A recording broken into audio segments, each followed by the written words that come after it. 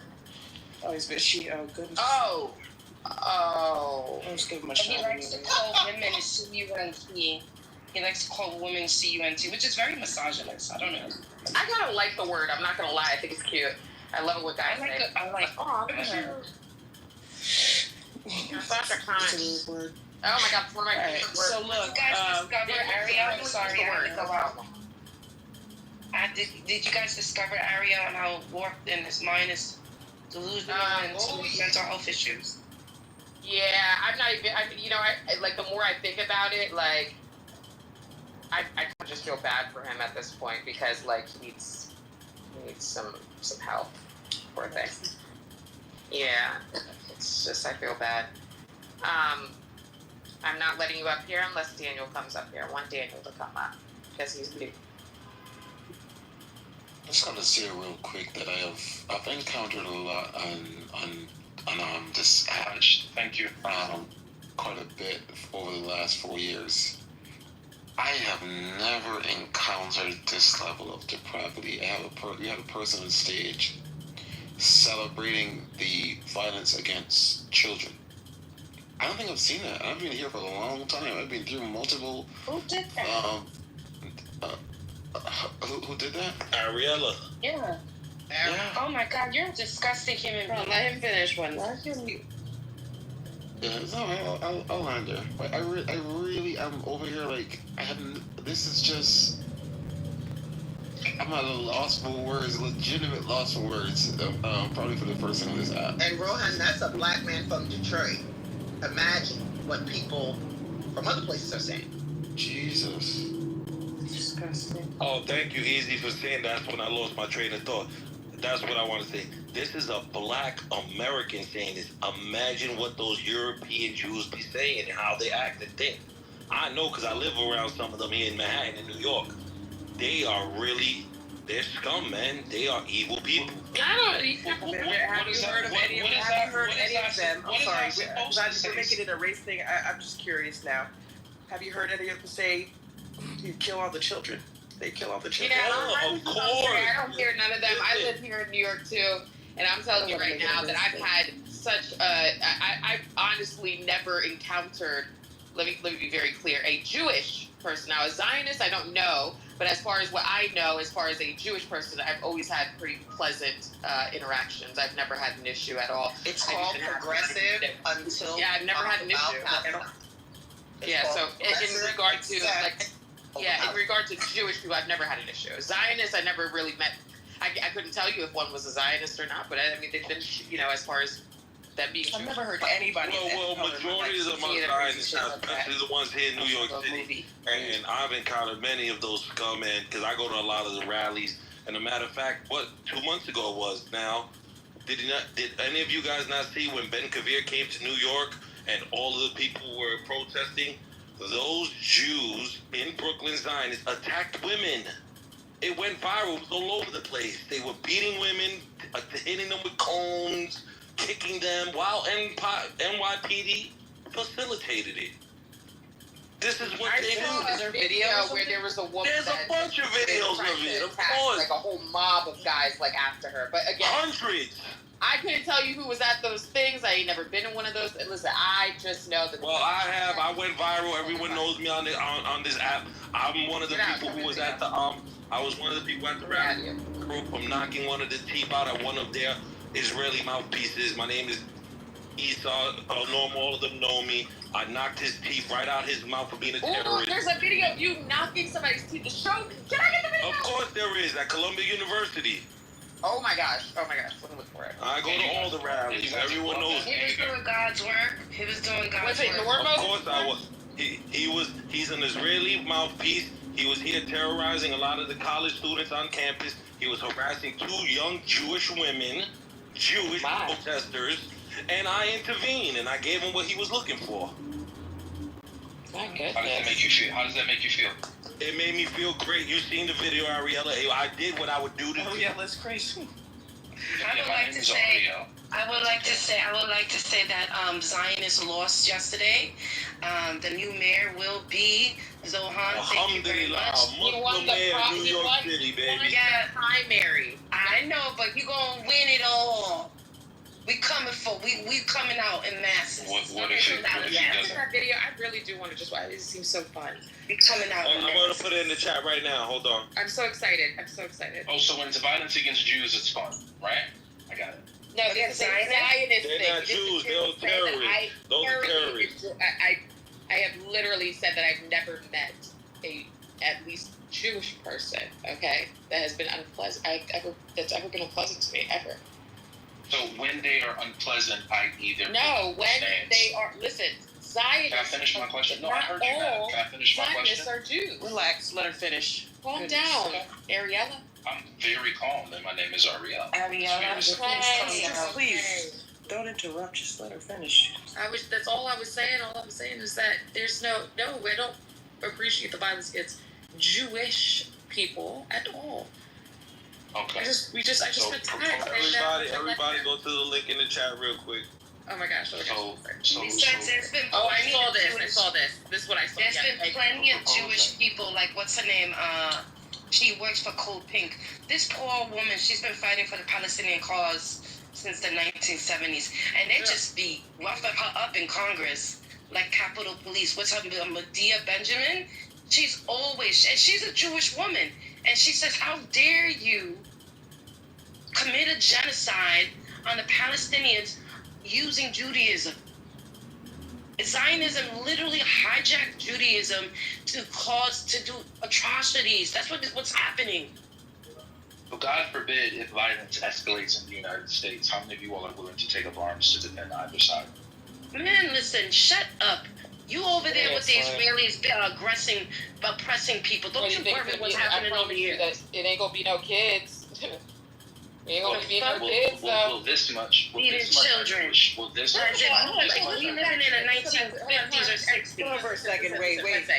Why are you on the stage? Oh, you're breaking up, T. You're breaking up. You didn't want to answer questions? I answer questions and then I let the tape speak for themselves. I want to answer this question for me. I'm saying, why is he on the stage asking people questions? You want to answer questions? You call it an attitude? Because the tapes can speak for themselves. No, I ask you a simple question. You call it an attitude. What's your you want to question? do it. I respect it. You're the goo. I don't know anymore. I don't give a fuck. I think I heard enough of his bullshit. I want to know. I just want to know. Don't piss me off by asking some kind of moral question on the stage. You say you want to kill all the children. Are you kidding me? Don't try to be moral. Don't piss me the fuck off. Wednesday, wait. Why does that hurt your feelings, my dear? It doesn't hurt my feelings. Don't piss me off. All right, and don't insult my I have a question. I'm already giving you grace by letting you sit up here and you'll be silent. All right, you can sit up here and enjoy and listen to it. But what do you think I need from you? Kill all the children. Well, you don't need anything from me. I have a question, I'm not trying to hear too much from this little mentally diseased roach. I don't give a fuck about that. Like, it's fun. You got your videos. Don't take too long on this, I guess. I won't. All right, Ariella, question. Why when T asked you before if you said this and you just denied it, like, what the hell? Why did you do that? Because the way that he presented the story was untrue, and now you have to take to speak. You presented Hold on, madam. I'm answering your question. The way that he presented this story was untrue, and now you have the tapes to speak for themselves. So, what part was untrue? I'm not the person that spun the lie. You have to ask the person who made that. No, you said it was untrue. So you're the one making the claim that it was. You said everything that was said was untrue, aside from him being from Detroit and going to Israel. What was untrue is that I fled. That's what he said was true. That was the 0.06%. Everything else, including hitting children, was untrue. I'm sorry, That's what Ariel, he claimed. He literally lied. Go ahead, talk when I'm talking. Why did you lie? Why weren't you proud of it? Go ahead, Ariel. Are you referring to me, Ariel, or Don't Ariel? talk. Hey, listen. That's your answer to your question? What is your next one? I just wanted to know why didn't he stand on his business? That's what he believes. Why do you think? Hold on, let him answer. Yes, ma'am. I can hear you now. What did you just say? I said I can hear you now.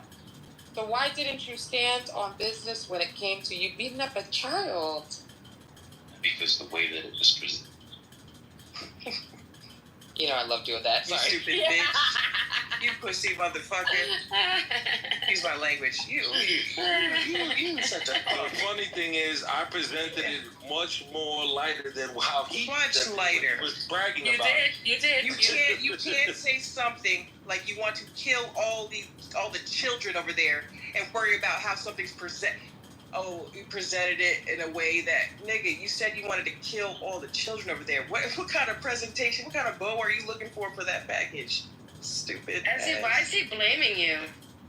Talking about how does it make you feel? Don't worry about my feelings. You're the one that wants to kill all It's always somebody else's fault. Fucking guys, I've never seen a bigger loser than this. By the words of his own mouth. That's Rohan. I was telling you earlier, right? And other people in the room, I was like, it's just the most low confidence, fucked up in the brain, fucked up inside. Low self-esteem. I just want everyone to know profound stuff. Why do people talk when I'm talking? It's crazy. They make these profound statements, and then when you go to examine them, what did you say? Let me understand it. They get offended and embarrassed. They don't want to stand on it. But just shut your bitch ass up. Just close your mouth. Don't say it then. You took the time to say it.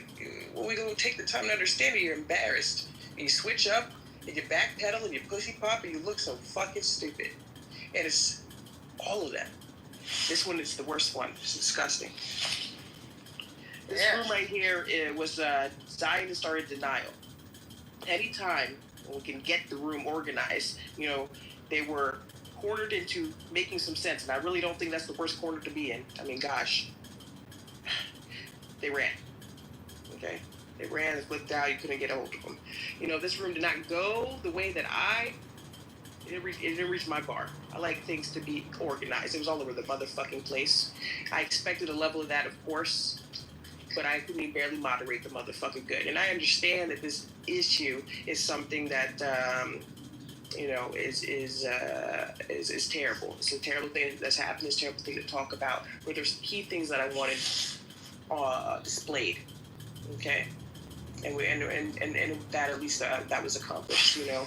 What happened was the question that was presented was, hey, is there genocide in Gaza? Okay, so Pikachu says, well, if you look up the ICJ's law on genocide, it has to fulfill certain requirements, criteria. And he started with intent. Can you prove intent? Mm-hmm. Right? And we spent a lot of time, trying to prove, what was obvious by some and, not obvious at all by others, or nobody knew it was Berkey, blah, blah, blah. Okay, no problem. So I'm listening, right? Understanding, went all over the place. It was a hot, fucked up mess. It is what it is. Sure, it was some shit that wasn't respectable. I cannot respect people like that. But here I am, I'm listening. I presented a scenario to them to see if they would maintain that school of thought that they detailed throughout for hours, where I basically asked, in 1942, if you saw Jewish people being herded into cattle cars, gassed and buried in mass graves, would you say that was, would you try to convince them, like you're doing right now, right? Would you try to convince them and everyone around that is not genocide? I was accused of weaponizing trauma, all these words, it's not going to work for me. I'm sorry. You have to make sense around here. I'm not going to buy it. The emotional thing that you guys be trying to do, it's not gonna work. Please, you're guys with this way too slow. So after we got out of that tactic, it didn't work. I noticed that didn't get an answer. Aside from Panda, who did answer the question, is that genocide? Panda, would you consider it genocide in 1942? Mind you, there's no proof of intent, and this is what they required. Okay. Penn said, "Of course I would. Yes, absolutely." I said, "No." I used their thoughts. Everything you learned on how you go about the situation, all right, or analyze the situation to determine whether or not genocide is occurring, and use Pikachu and everybody else's thoughts. Would it be? She said, "No." So this is really not a hard thing to navigate. But when you change the scenario or the people in the scenario, right? We couldn't get it wasn't easy. They could say it easily here. No, it's not genocide. I don't see a ruling on it. Okay, but back in 1942, all right, it was ongoing, much like the Gaza conflict is ongoing. This wasn't deemed a genocide or a crime against humanity until years later, after it was done. So if they followed their own logic, they'd be sitting up the whole time saying, no, it's not genocide. Where's the proof? Does it meet the criteria? It's obvious it can be. Yeah, can I ask you a question? Goodness, what a low integrity, fucked up group of people. Sure. Did you read out the statements coming from the officials? Your background is messed up. Okay, can you hear me now? Is it better? It's better. Okay, I said, did you guys read out the statements of the Ben Gavir and Yoav Gallant and whatnot, what they've said? They've said genocide was strict. I don't know. You gotta ask Panda. I wasn't listening for a while. Yeah, we read some of them, like calling people animals and calling for people to be decimated into a tent city and calling for blocking food and water and there's like 6 or 7 different statements that were made that were included in the ICJ court case. Nice. So they're making it more easier. Like day by day, they've made it so easy to prove intent. One thing about people like this is like they don't realize how clear, they are. Like I don't know who you think you're fooling. I mean, even by producing that argument, how about a 10? I can't say that it's genocide. Like it's like you think you're slick. I don't know. Slick at all. I mean, when you talk to Jewish people internally, they never deny it. They never deny. You mean Zionists who support this?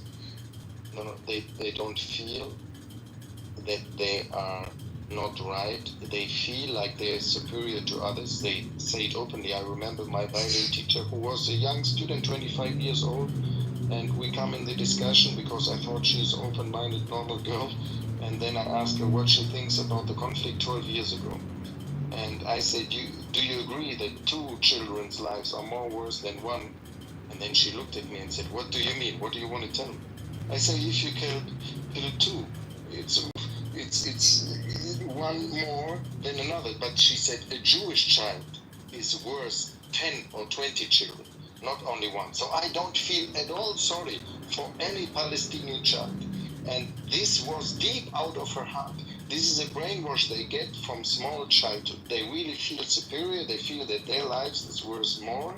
And this is why they handle it. And there's a TikToker who openly make videos with Israelis, youth on universities and they say openly, he asked them, do you feel sorry for the children who die? They say, what for sorry? No, they should all die and burn in hell. We don't care. They are not children. They are not worth nothing. Our Israeli children are much more worse than them. This is a mindset. They don't even deny it. This is openly, and somebody tries to hide it, and there is no difference, absolutely no difference between Adolf Hitler warning the Jews in 1932 saying, you have time to go out of the country. If you don't like my politics, please leave. What do the Jews do with the Gazans? They say, you can leave if you want. But they don't even have, so it's worse what the Israelis are doing to Gaza than what Adolf Hitler did to them. Let's be realistic. Let's be clear about it. There's no doubt, and I think Israelis who are denying that, they just try to act in front of the Western world differently, but when they internally they would never say that they feel sorry for any Palestinian child who dies. Never. They don't feel it in their heart. Whatever they feel. I mean, can you be accurate? So they seem to be talking in Hebrew right now. I'm actually using a translator. Daniel is being an emotional bitch like always. Ariel is green with Daniel because he's a coon. And now he actually called us animals walking, I don't know. And something about America, God forbid if something happened to Americans, whatever. Don't worry, guys, I'm doing the translating because they're talking in their language, but I think they're trying to curse us out in their language to say some racist shit. That's all right. I'm pretty much worried. Thank you, though. And speaking of language, just be careful with our language, too. You know, my issue in this discussion is for people that would support shit like this, put whoever they are. I don't care if I don't give a fuck if you're some roach from Detroit, you know? I don't care who you are, what religion you are. This is disgusting. You support genocide, support the Holocaust, you support whatever's happening. It's just, get some help. Shouldn't be hard to say that. I think we should just imagine. You have a problem first, and I think that's the scariest part. You have to know that you have an issue. You can't just be brain dead. You can't just be mentally ill. You can't just be walking around in a cloud assuming you're normal. I mean, I really want you to think about the psychopaths that walk the earth today. Most of them could never be told that they have issues or that they need therapy or otherwise. It's pretty sad. Pretty sad. We've got a president dropping F-bombs on public and international stages. Like, it's normal cause, you know? Like, it's normal fare. Think about that. Some of the most fragile, and forgive me, I'm just going to put it out there, some of the most fragile and flaccid, tiny dick individuals are those folks. I'm not even going to put it out there on your stage. Are those folks. They have nothing better to do than sit with tweezers and try and find themselves. No pun intended.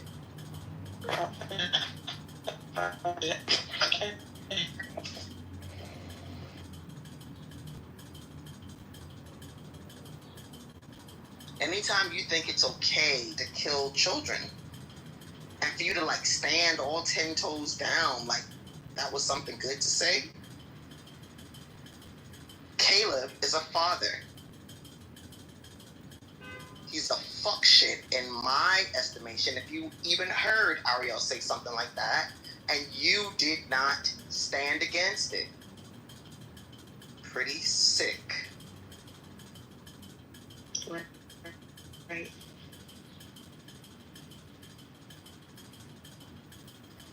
Oh my God. This bitch ass nigga say that I tried to get him to be my student. Is he fucking retarded? We know that he's mental issues. When I already know it. He has mental issues. Why are you mad because you didn't?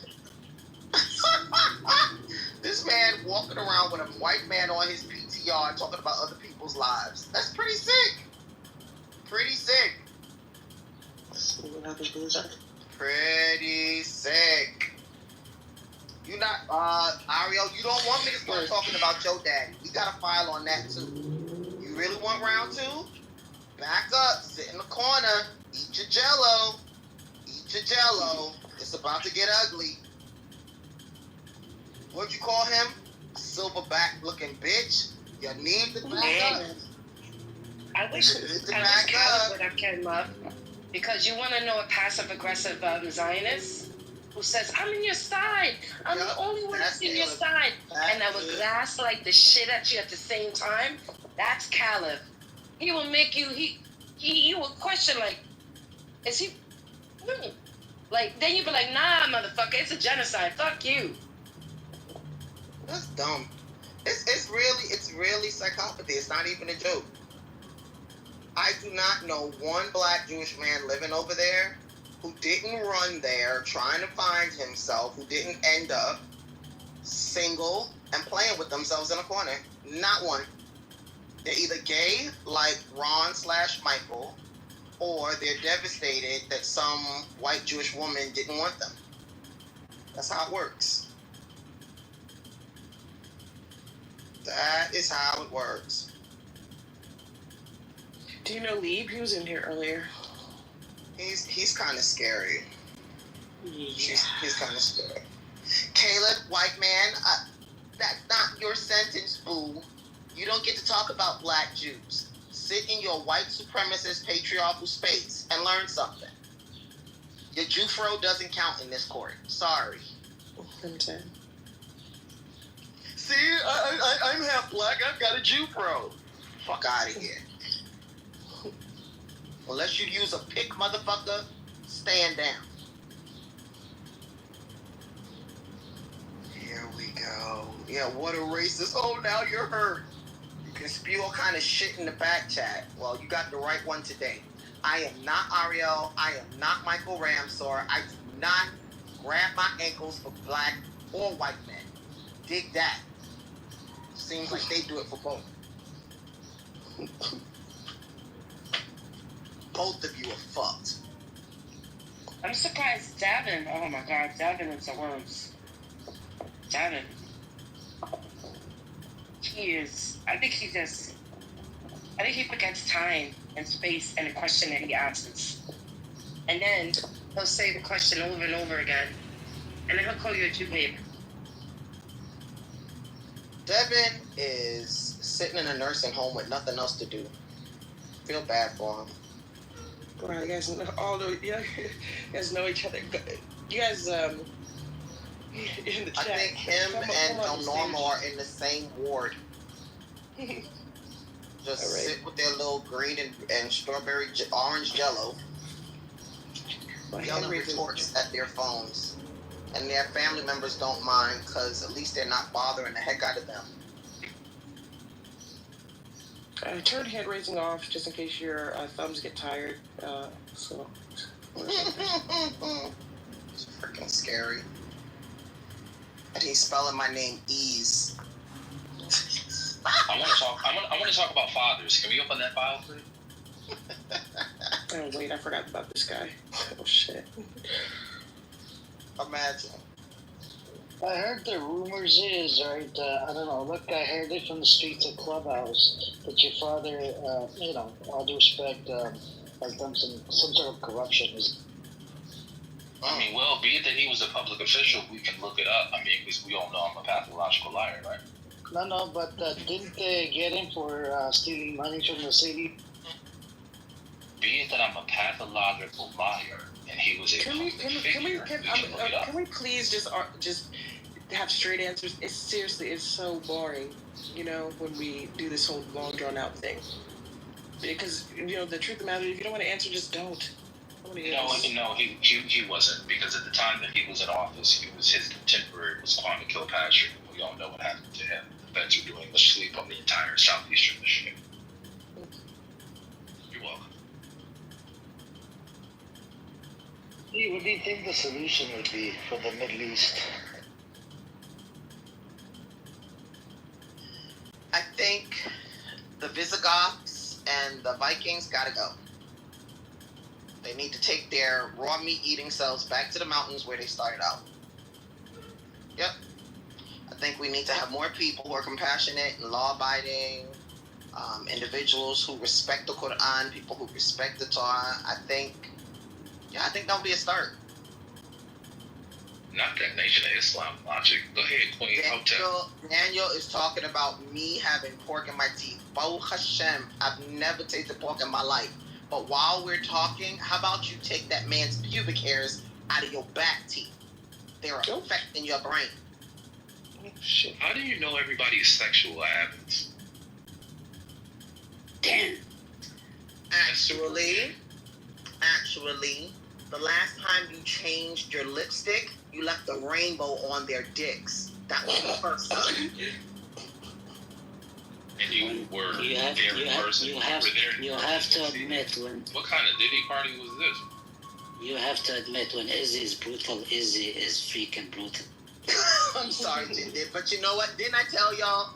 Please rein me back in, because these sorry, flaccid individuals are not worth it. Rein you back, we will not. I'm not. They're wet noodles. It's not brutal, it's funny. Rein you back, we will not. This is an unmarried 50-plus-year-old living in self. He literally gets off. I'm not joking. You guys think I'm joking. He sits and creams his pants when he gets this much attention. You can tell. You really can. About my sexual habits. Like I said, I don't. All I could tell was from the trail you left on their buttholes and their penises. Izzy, you really have to show some empathy to the pathetic soul that you're talking to. I really feel sorry for the guy. Because I think he got shattered when people heard him reveal that he's a pathological liar. You have no idea how much he's hurting on the inside. He's in a lot of pain. How do you tell that bold-faced lie? I'm in so much pain. And then you get revealed as someone who advocates for the killing of children on a public threat. Never mind what would happen if somebody reported that shit. But I am sure at times when he's by himself, he cries. I urged you. He told me he does cry at night. I urge you to that's sick. That's sweet. Your Palestinian nature is showing with your lies. Please don't do that to yourself. Can somebody put his sorry behind back? Didn't you get hit by a Palestinian door? He actually got hit by a Palestinian door. He told us that in my room. Sure. What? So if you had watched that video a little longer, you would have seen the black eye. That fat rabbi. Oh my word. Yeah. I know. Put beats on him. It's really interesting. It's really interesting. And It's really interesting. he got the right black Jew, because somebody should have put the beats on his behind the moment they walked up behind him. You can tell he's been out of Detroit for a while. No black man is going to allow some, I don't even want to use the F word, but you know it's there, to follow him through the streets of Israel, watching him urinate. Can you imagine you gawking at a fat black man urinating? It's just gross. It's just gross. He needs a life. Why would he? Imagine needing attention. Imagine needing an audience that bad that you would follow another man through the streets of Israel. Come on now. I find that disgusting. And waiting for him to pee. And mind you, I've never say that again. Waiting for him to pee. No, like that. Like it's so weird. Like he tells the story in the room that, oh yeah, I was sitting over on the side and then he went to pee. Mind you, the brother is full moon out. And you up here like hawking him, man. You're fucking gross. So a grown man is in very public. Strange. So it is strange that a woman I've never met in my life really creepy. is coming up with this story. It's so very strange. At the end of the day, I don't mind sitting and listening to him go through therapy on Clubhouse, but other people might not. Other people might have some serious issues with that shit. Look at how many times he's on YouTube with 3 views. Come on now, he's lonely.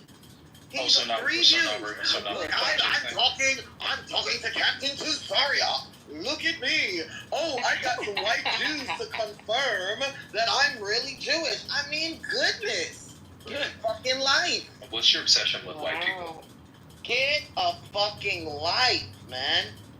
So embarrassing. Outside of Clubhouse? So embarrassing. Embarrassing to like seriously, you just need a shower, a shave, and some meds. That might be a nice start. You look like you stink. You ever see? Remember Pigpen from like Charlie Brown? Yeah, the dirty one. He can't take 3 steps without shedding dandruff and dust. Wherever he goes. I was literally watching it. I was horrified. I had to clean my phone afterwards. Trying to tell you. You got the nerve to say that somebody else is unkempt? Yeah, Mordecai definitely has some issues with hygiene. That's apparent. But you ain't exactly a far away second at all. Ezzy, put your husband on the phone. What I'm gonna do, Why do you want to talk to her, man? Because he's a fucking homosexual. He didn't ask for my sister. He didn't ask for any one of my sisters. He asked for my husband. He's on some lot shit. Change out the men. It's quite strange. So that we can have our way with them. So you don't live with your husband? Unlike you, Damn, my husband's at work, which is none of your business. But at the end of the day, I promise you, if you need to be cussed out in 3 different languages, I can make it happen for you. I'm just waiting for your sorry ass. Remember how you dipped in New York and you said you were going to make sure that we knew when you got here because you had chartered a plane another fucking line you told. At the end, because there were no flights out of Ben Gurion or any place else. You're a lying fucktard. A lying fucktard. There were no planes out of Israel that whole week. You can stop now. At the end of the day, please, I've already told you, we can both meet you in New York. That's my stomping ground. I guarantee you, and I'm saying it in front of everybody on this stage. Yes, ma'am. You will leave without a jaw. Yes, ma'am. You will leave without a jaw. You'll be sucking dick through your ears. Guaranteed. Guaranteed. I'm that bitch. Yes. I will let you know the next time. We don't have to sell wolf tickets, my nigga. You from Detroit. You know how we do. I literally just show up and make a phone call. All you gotta do is say, I'm here. I promise you I'll pay for that ticket. No problem. I promise you. Say less. Yes, ma'am. Say less. Yes, ma'am. Yes, ma'am. Good enough. Now you can go. Now, if you don't mind, go find you some chicken schmaltz and handle your business. What's a chicken schmaltz? I've already it's grease. I'm talking about sucking it off the next man's dick like you usually do. Jeez. Again, with my I'm sorry. You know what? You can probably Northerner. I really do. No, you can. That's nothing on me. It makes me feel at home. Yeah. At the end of the day, goodness gracious. Normal. That dude swallow a grape was falling out his ass like it's a grapefruit. Watch and see. Oh, God. Why is she talking about me? I'm clothes. That's so weird. Next. He's not good at this. Come on now. A mess. You make Detroit look bad. I don't understand what there is to be good at. You're making Detroit look so terrible and so sad. He ain't from Detroit. Where's he from? Water, and he thinks he lost his tan. Where is he from? He went in as Samuel Jackson and came out as Brad Pitt, or so he thinks. I'm supposed to be. Y'all ain't see that perm? You ain't see when he straightened his hair in the video? Y'all ain't see that one? Wait, hold on, let me help you out with his greasy. Follow the drip. Follow the drip. With his nasty Jerry curl. Follow the drip. But yeah, I'll let you and your husband know when I'm in New York. I have no problem with that. Damn. Focus on her. Racing. Because I don't know any man that would allow this. You know what? For your sake, I hope he's deaf. I mean, it's just gotta be a little bit more funny. It's not funny. I'm sorry, Panda. No, it's not funny because no, not this Jerry, you are cracking me up.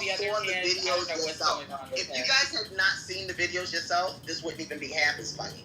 But you see who we're talking about. Oh my gosh. His little tired, small behind. How tall are you? 5'7", 5'6"? Them little behind ass legs? No, madam. I'm 6'2". Yeah, that's a 6'2" lie.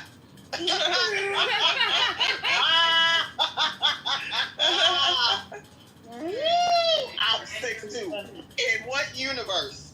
6'2". You want to be 6'2". But you don't have to believe me if you don't want to. Brother, that was that dick you took. Hey, what wasn't you? Hello, Black. Hello, Doctor. Wait, Rabbi. I don't even like calling him Rabbi. He knows that. Mordecai.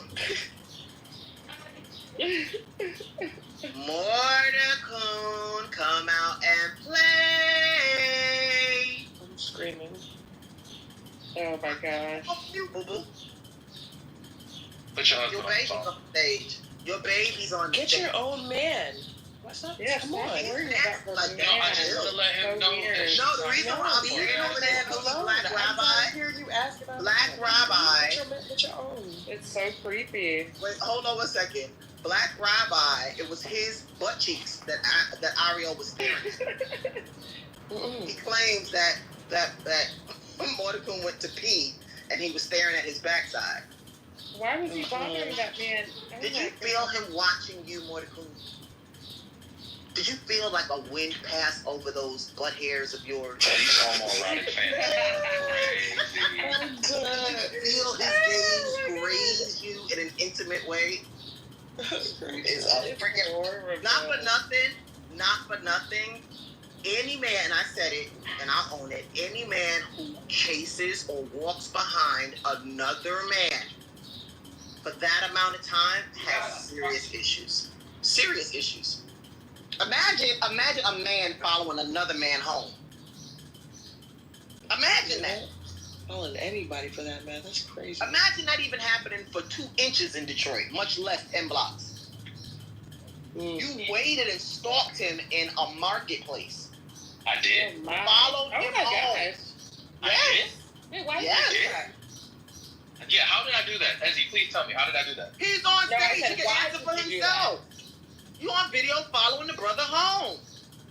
How did I do that, though? My goodness. Because you're a stalker. And a creepy individual at that. So why would you invite a creepy A man individual looking at to another you man's when you're husband? backside for that long. So why would you invite a creepy individual to visit you and I heard that you were talking about me. So now I come for you. Bend over. Bend over now. Let me give you what I meant to give you before. Fuck out of here. Look, Ezzy, you do that too good. That is hilarious. He is so funny. Wait a minute. That was coming from a deep place. You remember the Raw? Was it Raw? Was it Eddie Murphy? Talk about some eight. Eddie Norton. What was his name? I want to show you something. Ah, dang. Oh, come on, y'all. Mr. T. Wow. It was Mr. T. Bend over. I'm going to put it in there. Work it over. Something like that, he said. That is exactly what I thought about. Don't put it on Eddie. Don't put that on Eddie. It wasn't on Eddie. Was it Eddie? Yes, it was. Remember when he was trying to pretend like Mr. T was like... That was delirious. Was it delirious? It might have been. It was wrong. Delirious But it was out of pocket. mad funny. Let's be for real. It was mad. Delirious was all out of pocket. It really was. Insane. Yeah, right. Oh my God! It's gonna make me want to go look at it again. Pull over. I think you guys should ask Black Rabbi if he believes 1 year Gazan to be a terrorist. That's what he has said multiple times. Rich believes who? This Black Rabbi character believes 1 year Gazan to be a 1 year Gazan. I'm gonna take that back. 1 year old Gazan. You know, from Gaza, 1 year old. No, Black Rabbi, are you there? He's there. He's on the bottom. Black Rabbi.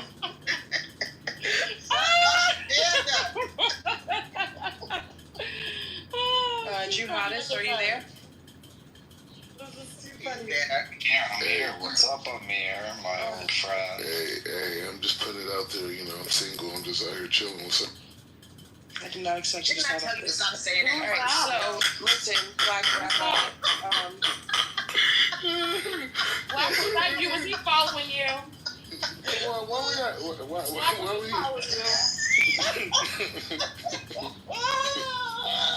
Hey. I told you, we're gonna get him hot dreams. We're gonna be having wet dreams tonight. Black Rabbi single. Hey, it's a chapter. It's a reality show. It's a book.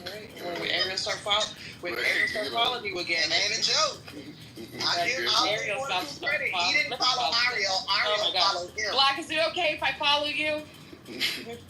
Yeah, please, yeah. All right. I just please too. Hey, see, when I put that single out, they don't know how to act. They don't know how to act. Right. They don't know how to act. Black Rabbi, put a sign on your backside saying off limits. You know he's Black Rabbi. Are you there? Black, can you just tell us your side of the story? I'm just a Damn. Hello. Yeah, what happened to you? I didn't hear you. I'm asking Black Rabbi. Matter of fact, wait. Let me just get a yes or no. Black Rabbi, did Ariel follow you home? I'm not talking about this, man. Yes, you are. I said yes or no. All I'm asking for is a yes or no. Nah. See? You ain't gonna deny I it. was gonna ask Black Rabbi, why'd you snuff Ariel like that in that video we watched? Yo, he snuffed the shit. Yo. You know the thing about it, maybe in a like if I would have went a different path in life, I could have been a boxer. by Floyd. Okay. Yeah, I could have, but I didn't go that route. You snuffed the shit. I didn't go that route. I didn't go that route. Black Rabbi, you snuffed the shit out of Ariel. Hey, I'm a peaceful man. Sharif, don't let these women gas you You snuffed the shit out of Ariel. Do you think he deserved that? Sharif, don't let these women gas you up. Listen, he should have watched the video of him doing that. We watched. Sharif, don't let these women gas you up. gave him the whole box. Hey. And he was walking around really looking like an Oreo poster child. For real. I'm here for love. Sharif, don't let these women gas you Yeah. And he was loving on your backside the whole time he was walking behind you. For all the boys, leave him alone. Yes, He doesn't I want just want to talk to him. I want to know, did he deserve that? Or Ariel, you can answer, do you think you deserve to be snuffed like that in the video? Sharif, don't let these women gas He you was up. walking behind him on that Jodeci shit. Can I talk to you? I really wanna See, as he's you. talking about this, Can I this is talk like, to you? Ow! Hey, Amir, you're trying to date. Amir, you're trying to date. That's why you're in here, right? So, Amir had a question. He asked if a 1-year-old Gazan can be a terrorist. Okay, so this is the thing. Amir's a Answer the question, and you better answer it right. But but I'm just saying, Amir's a terrorist, and he has an issue because I believe in unity. And answer the question right. Can you give a direct answer to the question? Do you believe when you're a Gazan to get Shut your mouth. Okay. Shut your fucking. Hold on, who's answering the question? I'm sorry. Who's the question? He gave a question. Amir should be answering it, correct? No, Mordecai should be answering. No, it's a black rabbi. Indian that lives in California. I'm sorry. Let's stop. All right, one mic. Amir's question, and Black Rabbi. Go ahead, Black Rabbi. What I said to Amir, and I repeat this over and over again. My understanding of the Israel-Palestine conflict comes from the Palestinians I became friends with in East Jerusalem. Mm-hmm. And they explained to me specifically that Hamas, the PLO, Fatah, all these organizations do not represent them. And in fact, these organizations are kind of like philanthropist organizations. Can you give us a direct answer instead of dealing? Let him answer. God, because y'all just keep interrupting. I literally cannot, I can't deal with it. Thank you. I appreciate that. So Hamas, Fatah, the PLO, these are organizations that basically raise billions of dollars based off of the death of Palestinians and the destruction of their property, right? So the way that they create this mechanism of fundraising is that they take a population in Gaza, in the West Bank, and they radicalize them from the time that they're born, even to the point they found these pamphlets that tell the man and the woman who like newlyweds when they first have intimacy to before they have intimacy to imagine conceiving a martyr, right?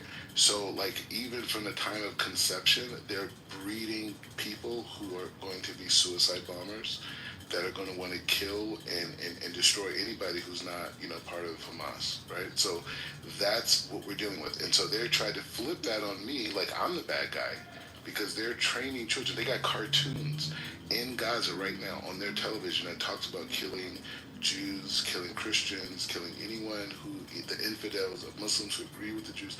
This is what they're training kids as a kid. So when I bring that up as a way of a cry for help, right, as an African American, as a cry for help, people like Amir and other people on this app who are paid people that come on this app to reinforce the narrative of Hamas, the PLO, and Fatah, they're here to reinforce that. But that's not the people on the ground.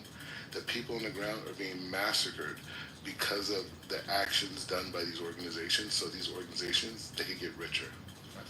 That's just what it is. How is that your logic to support your belief that a 1-year-old can be a terrorist? No, see, he switched my words, and I said that they start training children as soon as they start to be breastfed. Like when the kid is born in Gaza, they put a bullet in his mouth. Okay. Yeah. My God. Wow. Oh, man. I was so hoping that you would do better. Lord have mercy. I'm just saying they're training these kids as children to be martyrs and to be terrorists. Oh, it's so much worse. He's not lying. One mic on Dr. Priya. When they're in utero, they read to them about how people should be murdered and how they should be bathed in blood. It's like so much worse. Forget about bullets during pregnancy. Like literally even before they get married, then when they're like, hey, I like that girl, we're probably gonna get married and have kids, they start praying to the imaginary kids that they've had, that, you know, they want to have a bunch of kids that Israel can then rape and murder. Doctor, can I ask you a question? Are you talking about Palestinians? Are you talking about... Sister Isaac, can you ask Black Rabbi? I'm being very sarcastic. Oh, He okay. You're making fun of the idiocy of what that guy just said. What did you say, Amir? What did you ask? I said Black Rabbi made so many claims without any... You know what the problem is? I think that when you live in insular communities, it's very easy to see everything outside of your community. It's not really all that easy to say something about yourself. I mean, imagine if I took the exact same phrase that he just put forth on this stage and said, you know what? From the time European Jews have a child, you know, they teach them to suck dick in the mikvah based on the number of pedophiles within certain European Jewish communities. Imagine how, like, stunned, appalled people would be if I said something like that.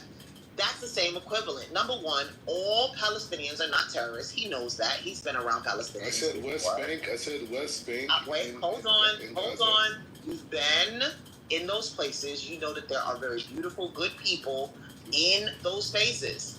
You've actually done videos with them. Stop. You've done videos with them. Yeah. You bragged about the fact that you used to be Sharif Hassan and that you were a Muslim for 27 years. You know damn well for 27 years of your life you were not trained to be a terrorist. You need to stop. At the end of the day, you and I also both know that many Israeli kids in Israel are trained to hate Arabs from birth. So when you're living in a crystal meth lab where hate is the order of the day, yes, children are going to internalize what they're surrounded by.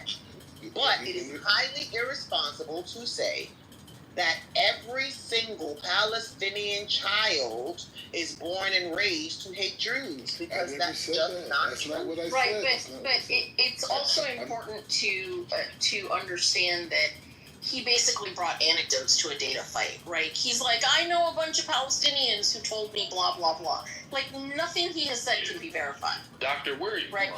Because I can say the same thing. I know a shit ton of Palestinians because I know a shit ton of folks in my training program who were kicked out during the Nakba and went to Lebanon and Jordan and then ended up becoming residents within my program who would say the exact opposite. But that's also an anecdote, right?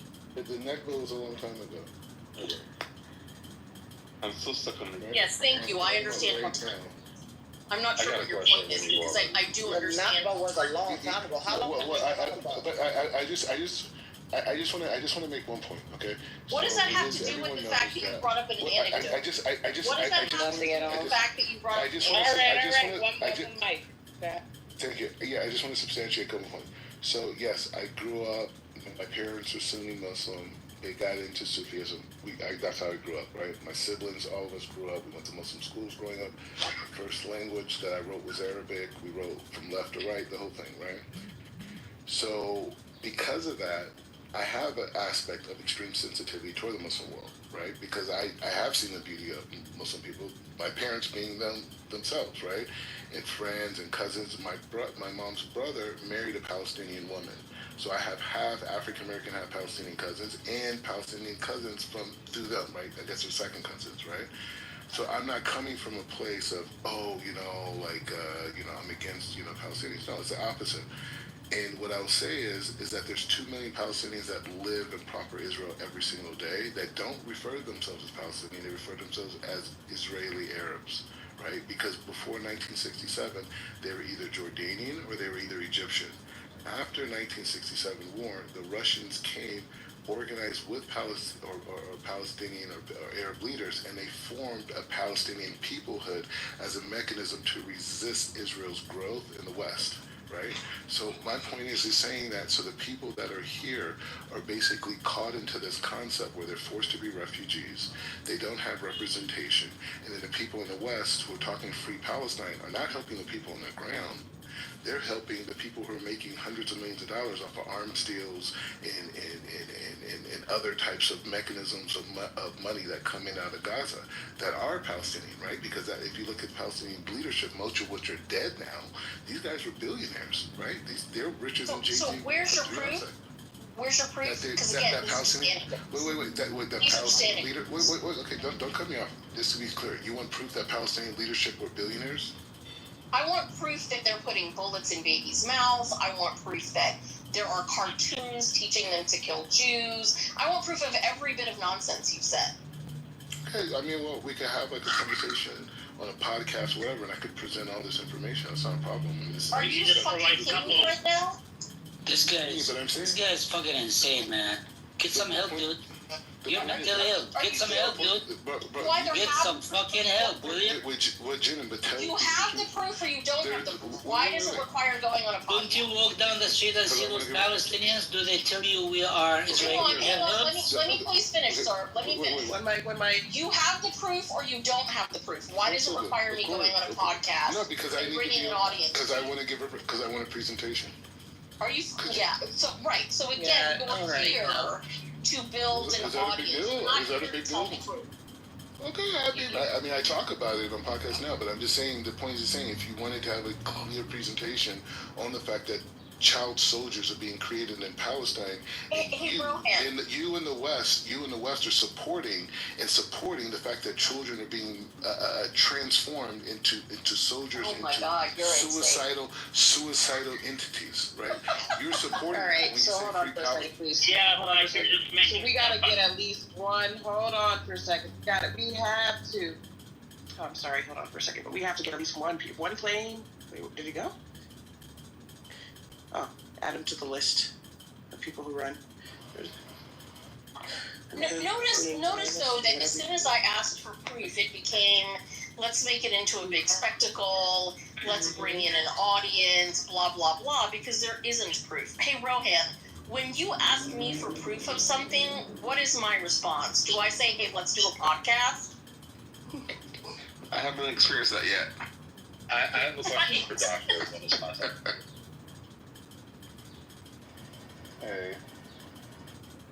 Hey. Can I ask somebody just had a question they want to speak?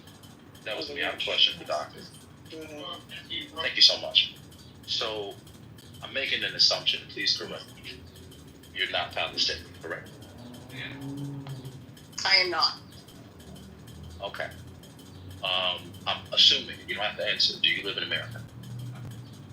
Yes. Okay. Looking at the movement from Israel to America, from what's on the ground to what's in the leaves, if you will, I see that it's cannibalizing itself.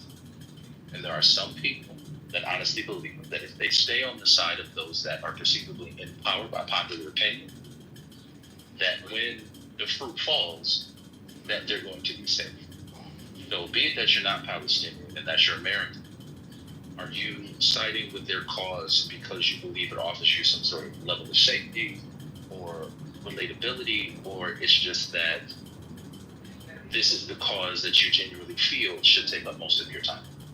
Can someone translate crazy to English? I have no clue. He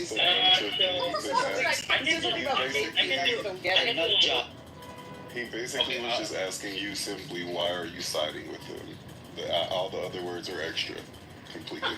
Okay, so the question is, why do I believe in the Palestinian cause? Is that the question? Because that's only like 5 words. No, ma'am, that wasn't the question. Oh, well, shoot, I thought that was a question too. Why are you taking I thought it was a question too. I had no idea. The question was, the movement that you're identifying with is in the process of cannibalizing itself. So when that comes time for you to be eaten, do you think that you'll be spared? What? No. What the fuck are you talking about? What do you... There are so many factions within the pro-Palestinian movement that they're fighting against each other. So be it that you're someone who's not Palestinian. I reject the premise of that statement, so I don't need to answer this question. Problem. Okay, very good. Even for the sake of argument, that's the idea is to support parties. Necessarily like an organization. You don't have to support Hamas, you don't have to support PLO, you don't have to support anybody, right? You just talk about, like, I mean, you know, hey, the people of Palestine, they have the right to exist. And while, like, I mean, we're at this idea of, like, I mean, supporting the group, what do you have, like, to say about your buddy Israel, who you were giving about $20 billion a year, who first used Hamas against PLO? And this is not something like a conspiracy theory. They accept that by themselves. Even as late as 2015, 2017, Netanyahu was, you know, allowing, weapons to go in the hands of Hamas. All right? And now, Israeli opposition is accusing of Netanyahu to, you know, funding ISIS-like groups in Gaza against Hamas. And they're the ones who are actually taking away all the aid that flows, and whatever the minimal that goes in. So while we're at it, can you tell me what do you have to say about your tax money going into like funding these the region by the hands of Israel? Any words for that? Of course. Are you asking me that? No, he's asking. Who are you asking that? He's asking me because you don't live here. Oh. He's asking me because you don't live here. So, we have to give them money. Because under the Oslo Accords, under our auspices, hold on, sir, I'm answering your question.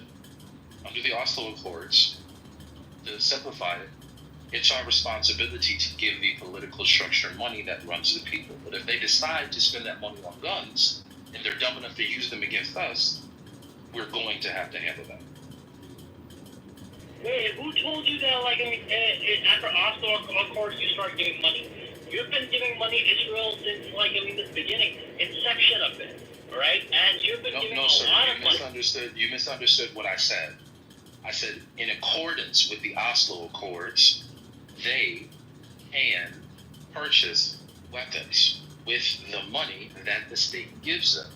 And if they decide to make that poor choice and to use those weapons against us, it is going to be handled with extreme value. So basically what you're saying is that you're okay with your tax money going into some, like, I mean, you know, genocidal work as long as they don't, like, I mean, you know, attack you. I mean, yeah. No, sir, that's not what I said at all. What I said was they take the money that we give them. Let me answer your question. No, you're not sorry to interrupt me because you're interrupting me. So let me answer your question.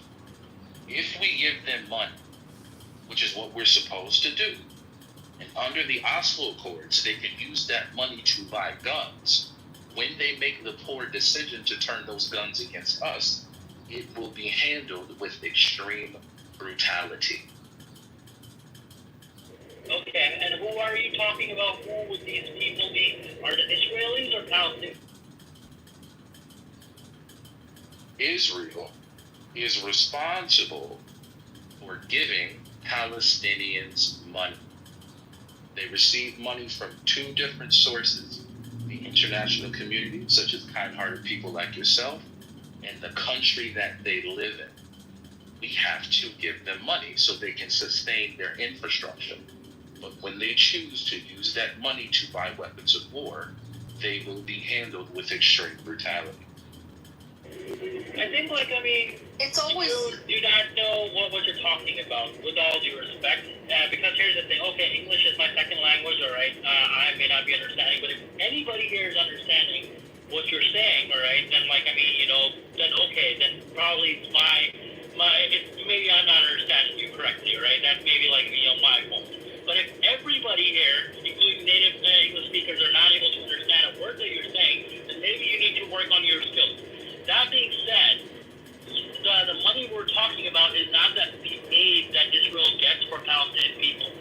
We're talking about the $5.8 billion civilian aid that Israel gets for their own selves. Not for Palestinians, not for Palestinian infrastructure, but for themselves. And this is like the $5.8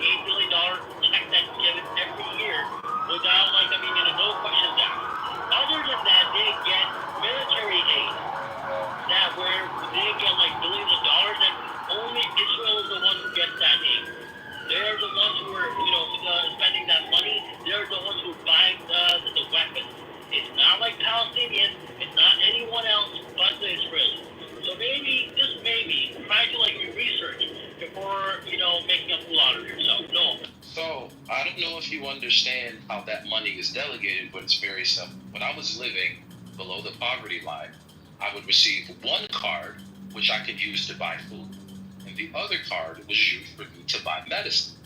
I can't use one for the other and vice versa. And it's the same situation. They're not sending us boatloads of cash as your imagination. Oh, wait. Are you that Michigan guy? Are you the Detroit guy? Hold on, sir. Are you Detroit guy? Oh, okay. Hold on, sir. You're screaming, but you're not listening. And like you said, English is your second language, so please, have mercy on yourself and listen very carefully.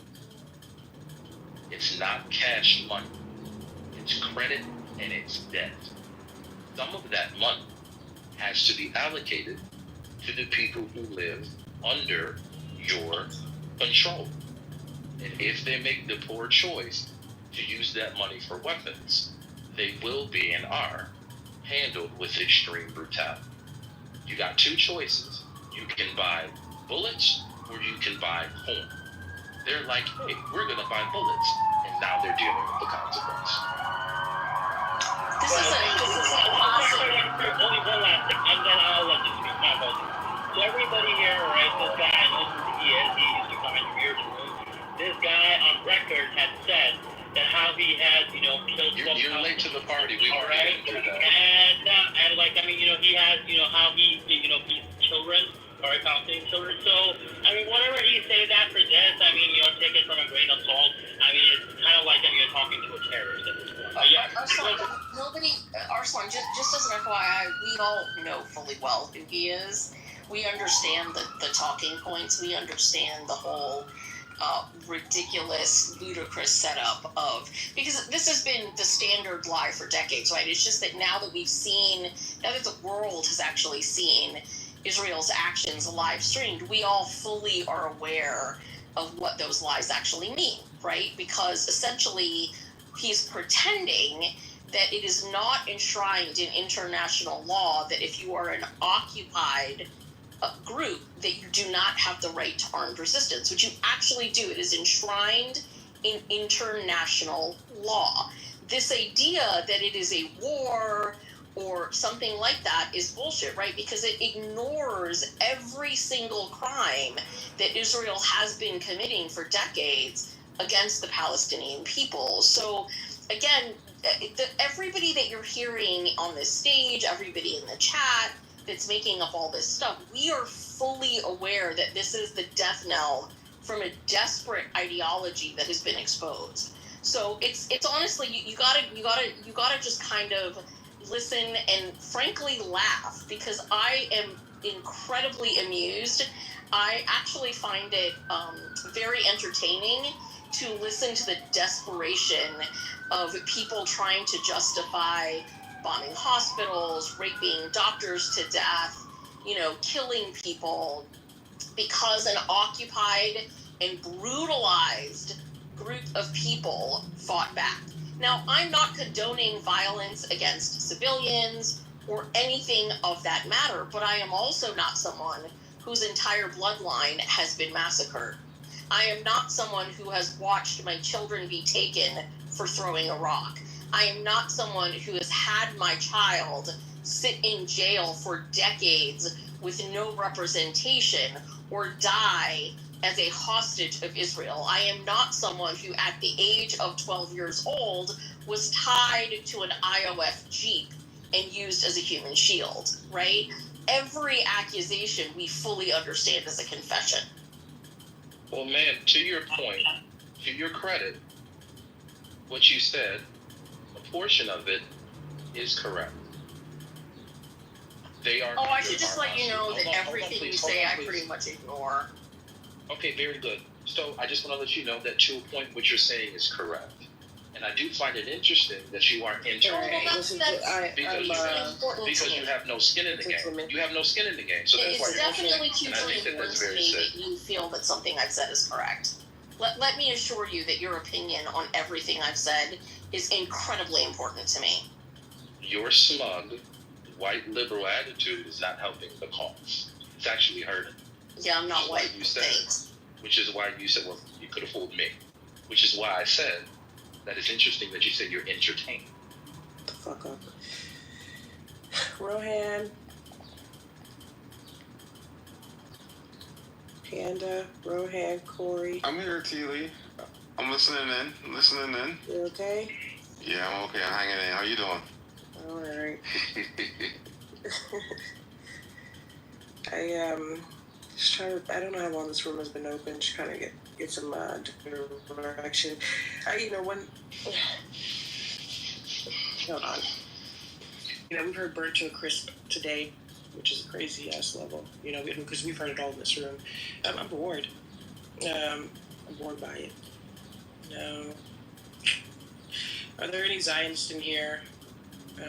I think this room really has one question. Do Zionists deny genocide is occurring in Israel? And that's it.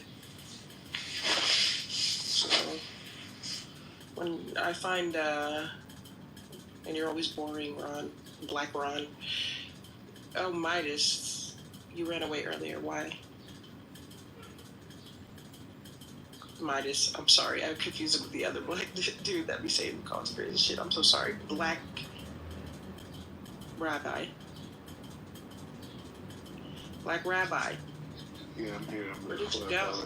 I'll let you go. I'm here with you. Safe. You're safe. Where did you go earlier? Yeah, I just, I moved, it's a lot of action. Hello? Stop talking like that. Oh. Where did you go? No, I had people come over, I have a lot of action, a lot of stuff. A lot of action. Yeah. You come by. I wanted to see if you... We're having a party. Yeah. I wanted to see if you, It was arrogant door. Give us, one piece of evidence, like the bullet in the baby bullet thing, or anything, just one. I can go I can't hear you. Yeah. But you just gotta look it up. It's like, I can't hear you. It's not like, you can't hear me? Yeah. Wait, maybe it's me. Shit. Can you hear me now? No, I can hear you. Good. It's him.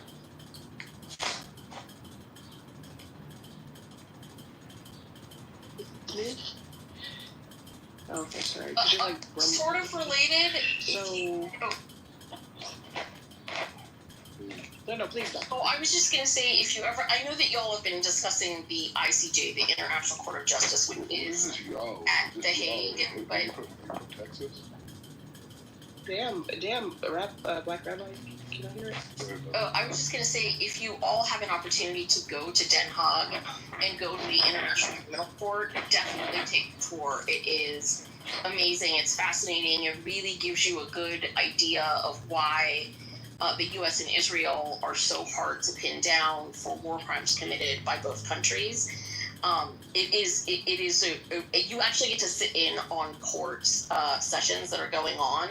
So I sat in on a appeal from Venezuela for crimes committed by their soldiers against one of the local indigenous populations.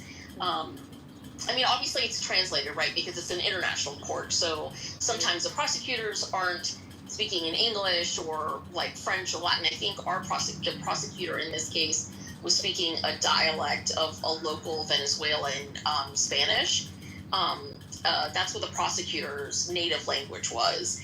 So it was a really, really fascinating look. So you take a tour of the facilities, then you go sit in on part of a court trial, and then you go and hear a presentation about the history of the ICC, what it takes to bring a case to the ICC, how a prosecutor makes a determination about whether a case is valid or not. It's a really fascinating look into international law. Oh shit, that's a great idea. I'm gonna do that.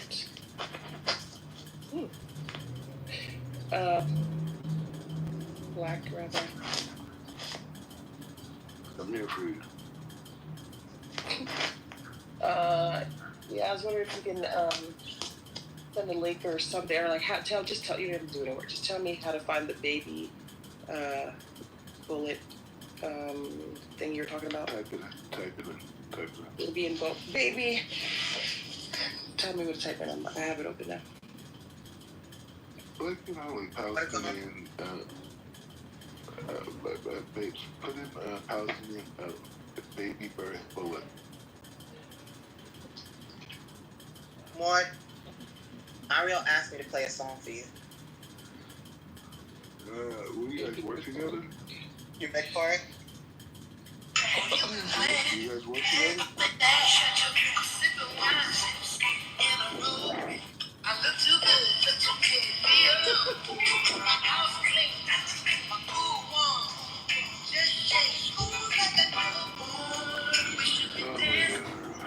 Like a newborn. This is some creepy stuff going on all around the board. It really is. No, I'm not joking. It's starting to creep me out. You're part of it. You're part of it. No, I'm not. Yes, you are.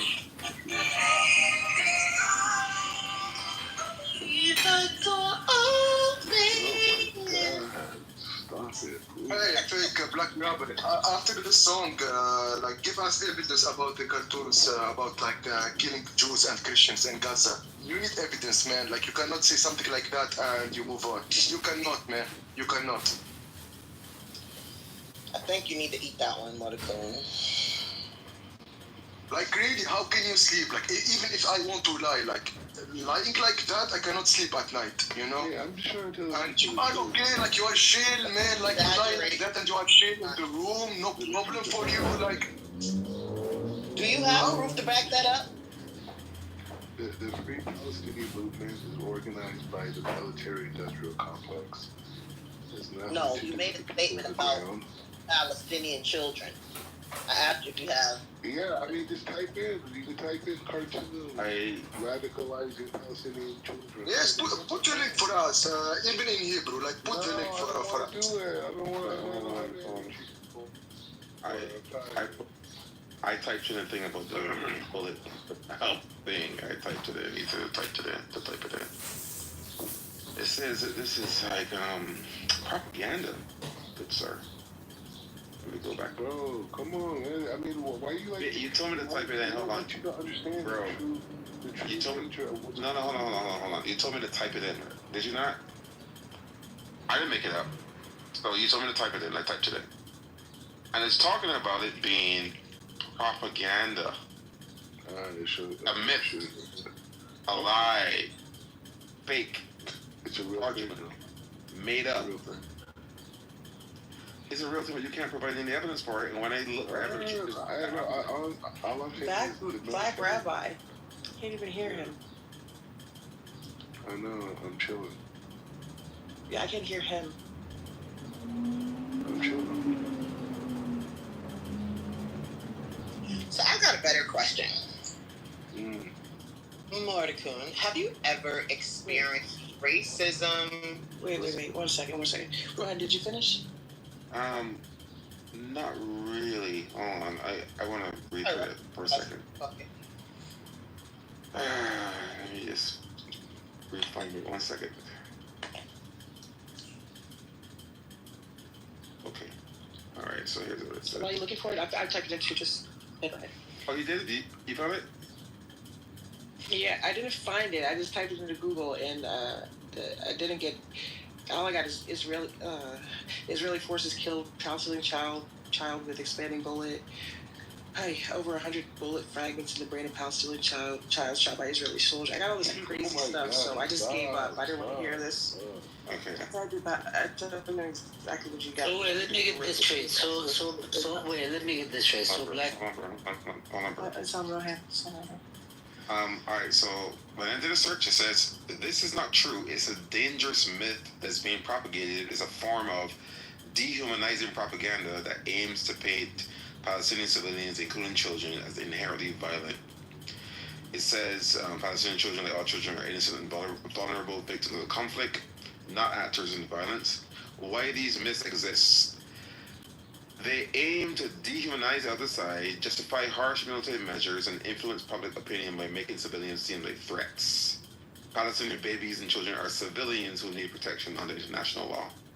So it's just fake, completely made up, bro. And the fact that you spread it on stage in front of so many people is offensive, but it should be embarrassing. Wow. Okay, so Black Rabbi claims that we Palestinians do what exactly? We feed our children bullets. What's the deal now? The bottom line is like this: in Gaza, in the West Bank. I think as you was talking. All right. I mean, I thought people were talking to me. I was just responding. I mean, I'll be quiet. No worries. So you're running. You see Palestinians every day in Jerusalem, right? You see them like biting. What do you see? Eating bullets? What? Do you see them going to school or what do we? Like we Palestinians like trained to be terrorists from since like as an infant, even starting as a baby. Yeah. Every day in the morning when I take my kids to school, I give them like an M60 and I say go, and I put a target and I train them to shoot. See, that's how this is part of the manipulation. So. You're such a sick fat fuck. That's what you are. You're just a sick fat fuck. That's what you are. You're a mentally ill fuck. That's what you are. You need fucking help. What fucking truth? You're fucking mentally ill, dude. You are fucking mentally ill. Why don't you just admit it? Seek some fucking help. What the fuck is wrong with you? You're a fucking lost soul, dude. You live in Jerusalem. You see Palestinians on a daily basis. You even told me where you fucking lived.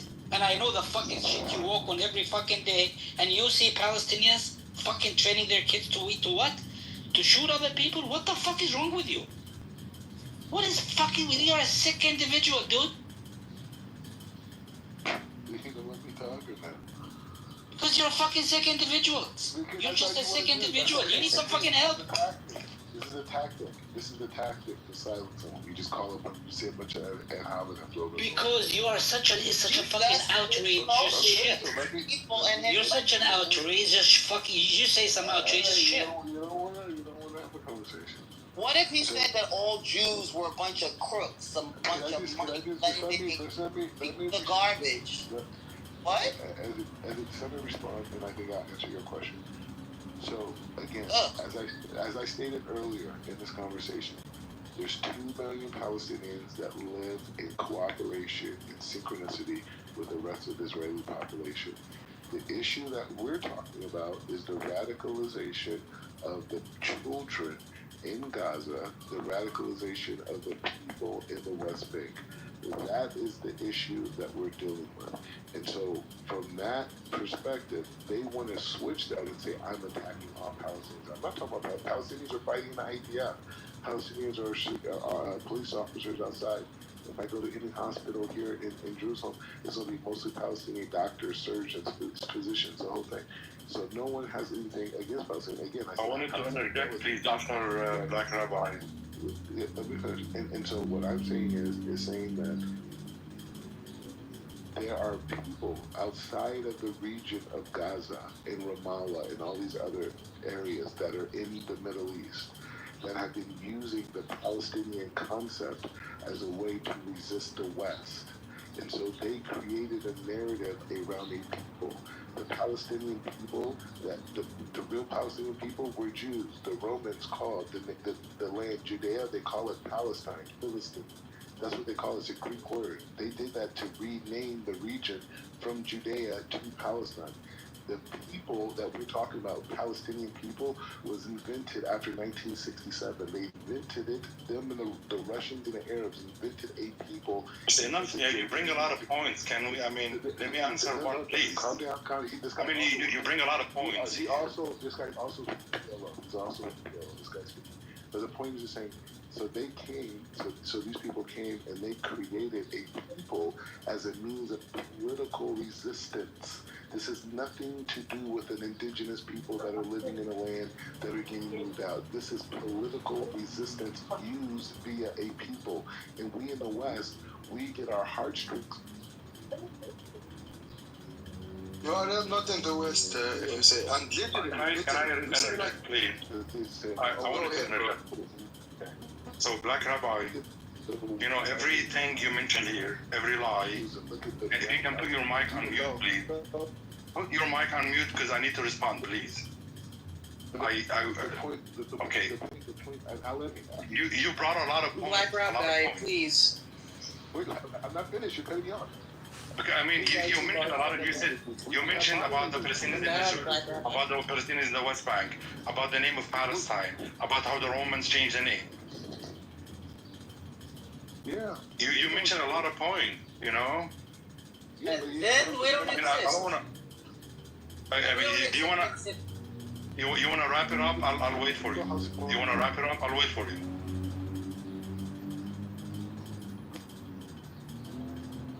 Okay, you know, Black Rabbi, everything you mentioned here, all the lies that you spewed here, we spoke about them in a different room, and you apologized to me actually one time for citing something that is wrong in history, if you remember. But I am going, so you spoke about the Palestinians, how they are living on equal footing inside Israel, 2 million people, and this is wrong. I'm not going to answer it, just one. You spoke about how Palestinians who are being oppressed with all measures possible under Israel's disposal in the West Bank and the Gaza Strip, how they are being just radicalized, and this is wrong. You spoke about the Romans, how they changed the name of Judea into Palestine, and I mentioned to you last time that Judea was a place inside Palestine, and Palestine was defined by people who came before the Romans. It was defined by the Greek, and I cited to you more than one person. I read that to you from a book. More than one person defined Palestine as the area from the Mediterranean Sea all the way to Petra in Jordan. This is before the Romans came. And Judea was a small place inside this whole area that was known as Palestine before Judea. But nevertheless, what amazes me, everyone here, actually asking a Black Rabbi a question is oxymoronic. Black Rabbi suffers from an identity crisis. He is an African American. I am a Palestinian. We Palestinians are inspired by African Americans because we think that we went through the same experience, through the same project of settler colonialism, and the same tactics that settlers and white people used to use against African Americans, against black people before, during slavery, during Jim Crow, and even until today. Black Rabbi is using them now against Palestinians. In my opinion, Black Rabbi, he wanted to feel, he wanted to be on the side of the oppressor, to see how it feels. How did white people felt during Jim Crow when they segregated black people into small, tiny areas and deprived them of education and housing and employment and all of that. How did it feel for white people? How they justified all of that? He wants to feel it now from an Israeli perspective. Black Rabbi has no conscience. And I don't want to keep talking, but I can show the same way I showed him last time when he mentioned that Palestinians live under equal footing inside Israel, how he is wrong. But I'm going to stop here. Black Rabbi has no shame, basically. So it will be a moot idea to engage him in any topic on Palestine and Israel. Thank you, Samud. Samud, I apologize. And I felt every word that you said. Believe me, I did. And I do understand the pain of knowing that others were oppressed and that they're turning their back or a blind eye to your own oppression. Just know that while Black Rabbi considers himself a rabbi amongst black folk, that he is not. And there are real Jews who can hear you, who can see you, who understand you, and who commiserate with you in real ways. Not just with their words, but with actions as well. I'm sorry. You are easy, for sure. You don't have to apologize. I've spoken to you in the past. I know you know your background, and I'm sure you know my background. And I want to add one thing. Black Rabbi actually gives a very bad image about the religion of Judaism. At least as a Zionist Jews, at least they have something like a point. At least, like they say, well, we are a one people. A black rabbi is only used like, okay, if I go for convert to Judaism, then I become an oppressor. In my opinion, he is hijacking, he is misrepresenting or insulting the religion of Judaism. Because of course, his blood is not, of that of the Jews. If we are supposed to say that they are one people, of course they're not. But just for him, adopting the Jewish religion, thinks that giving himself the right to stand on the side of the oppressor. And in my opinion, this is an insult to the religion of Judaism. Look, thank God, like here we are in time of internet, and today, like the real voice of Jews is here, the voice for peace, Jews in America, secular Jews, Naturi Kartai, even in Jerusalem, in Marat Sharim, Carter there, like they are against Zionism, so their voice is heard, and we respect them, and there is many Jews against Zionism. You see, but those people control the media, so you cannot hear them in the media. And the thing, at least like Rohan, give an explanation. It's a lie information, so I will move on. I will not go back to the past about what blacks say about the cartoons in Gaza. Teach children to kill Christian and Jews, which is a lie, a big lie. And a proof for that, like the old church in Gaza, it's so old, so historical, of Greek Orthodox. Never the quote-unquote terrorist, extremist of Hamas didn't even touch that church, and now it's bombarded and struck and destroyed it by what? By the IDF, by the Zionists. They destroyed the church, not Hamas destroyed the church. So who teach you those IDF soldiers, those pilots to destroy that church? That's one. In Jerusalem, if you live in Jerusalem, there is videos, you cannot say it's a lie. There is maybe at least 5 videos. Jews in Jerusalem, Zionists, not like normal Jews, they spit on Christians. So who teach those Jews? They give them cartoons about Christians to spit on them because they are pagans? Like, if you are religious, if you are a rabbi, give me explanation of this. Black rabbi. Tanis, there is a movie, a film, documentary called The Children of Ailabun. Ailabun is a Palestinian Christian town in Palestine. And those survivors of the Nakba, 1948, tell their stories. And we have seen dogs in Gaza eating Palestinian flesh. The same thing actually took place in 1948. You can go and watch the movie. It's called Children of Ailabun. It's in English and in Arabic, Abnak Ailabun in Arabic. And you can watch a testimony from the survivors. One person telling the story, of her neighbors, how they were the second day seeing dogs eating their flesh.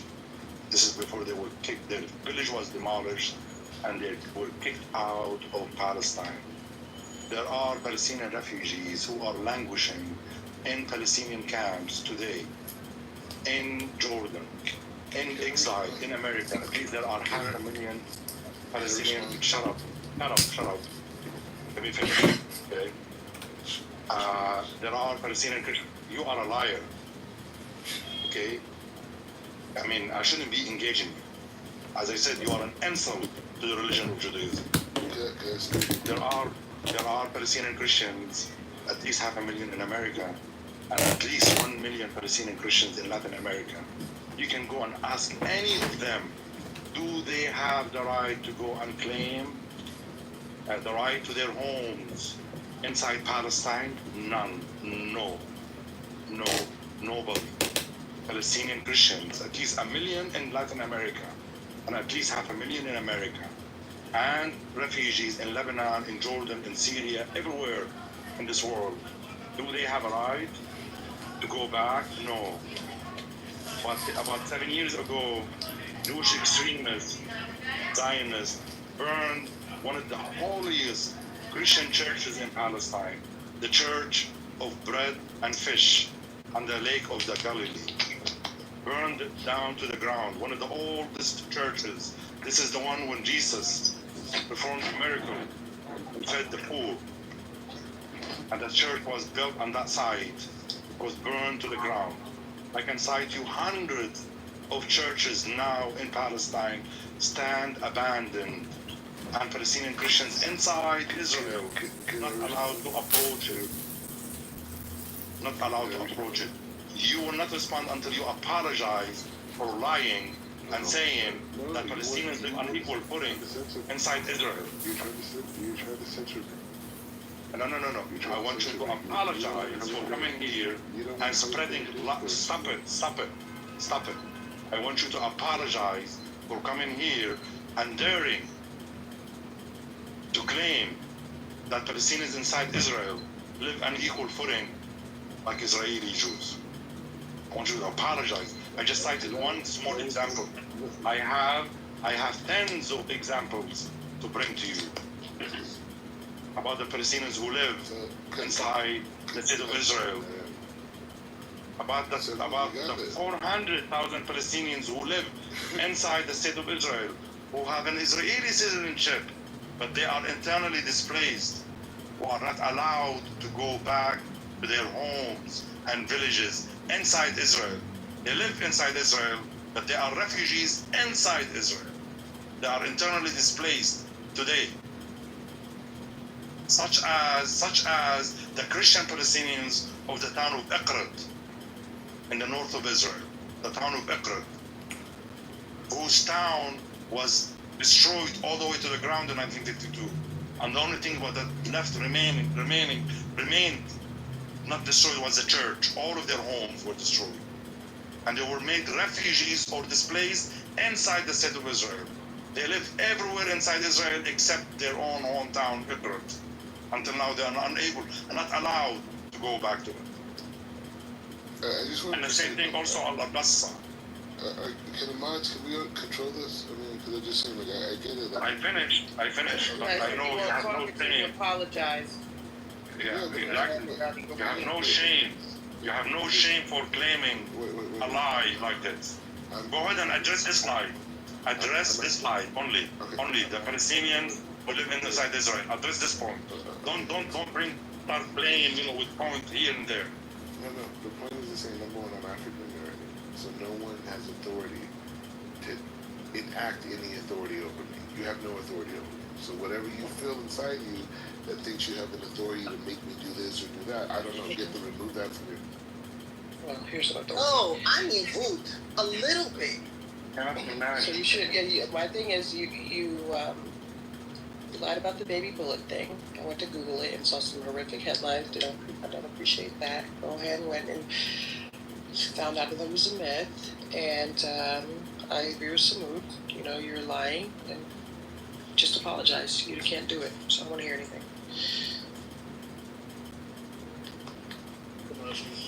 Wow.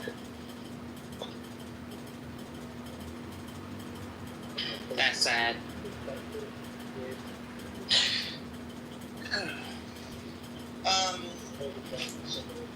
Question for Samud.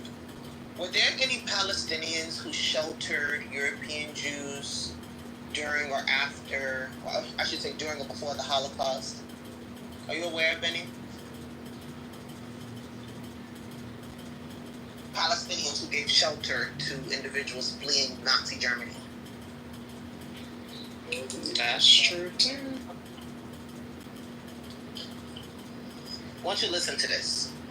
In 1937, let me know if I go in or out, evading an arrest warrant for aligning himself as leader of the 1936-1939 Arab revolt in Palestine against British rule, he fled and took refuge in Lebanon and afterwards Iraq. This is a story about Husseini. What's his first name? Let me see. Amin al-Husseini. Okay, he then established in fascist Italy and Nazi Germany, which he collaborated with during World War II against Britain. During a meeting with Adolf Hitler backing for Arab independence in opposition to the establishment of a Jewish national home in Palestine. Upon the end of the war, he came under French protection and then sought refuge in Cairo. This is pretty long. But basically, it's saying that he provided a place for Jews when they came to Israel and they were fleeing Nazi Germany. Were there others that anybody know of? Were there Muslims, Arabs in Arab Muslim countries that gave Jews refuge during the Holocaust? Do we know?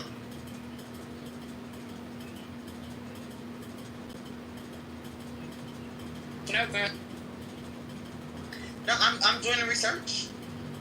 Yes, there is. It's Palestine. That's where a lot of Ashkenazi Jewish from Europe migrated to. And they found refuge. They attacked when they arrived? Pardon? Were they attacked when they arrived? No, they weren't. No, they weren't. They were even given passports. There's a famous, clip of the first Israeli Prime Minister, female Prime Minister, what's her name again? Golda Meir. Golda Meir. She talked about traveling and having a Palestinian passport. She was Palestinian herself. Yes, she's Palestinian. She does claim that. So there's acknowledged Palestine before Israel was. So is that what's really going on, that a lot of Palestinians feel like they openly embraced European Jews and then after openly embracing them, that they turned around, spit in their faces, and stole their homes? Yes, which by implementing those banking systems, they gained influence from the U.S. to come help them do it. That's why Jewish people are really good at mental warfare opposed to physical war. And do you have any links to that? You know, like, is there anything anybody can read to study more on that? Because I think that's an important conversation, too. Yeah, I could probably look up something. There's a lot of If I wanted to comment on this, number one, I would say, myself as a Palestinian, the religion of Judaism is totally innocent of what is taking place in Palestine. Number one. Number two, Jewish people in general did not have or do not have an inherent animosity or an inherent desire to colonize Palestine. This is political Zionism is something that was concocted recently, 120 years ago. Number three, Palestinians, Palestine was part of the whole area, Palestine, Lebanon, Syria. It was almost one area historically. And in this land, people of Islam, Christianity, and Judaism, though in a small number, they all lived and coexisted peacefully. History proves it. Jewish communities lived, prospered in Beirut, in the heart of Beirut, in the heart of Damascus, in the heart of Aleppo, Syria, and if we want to go also Baghdad, and especially these three areas, Syria, Lebanon, and Palestine. People migrated. For instance, in the year 1730, Akka, the city of Acre, became a very prosperous city. Its population from 400 to 25,000 people, became the number one economic city.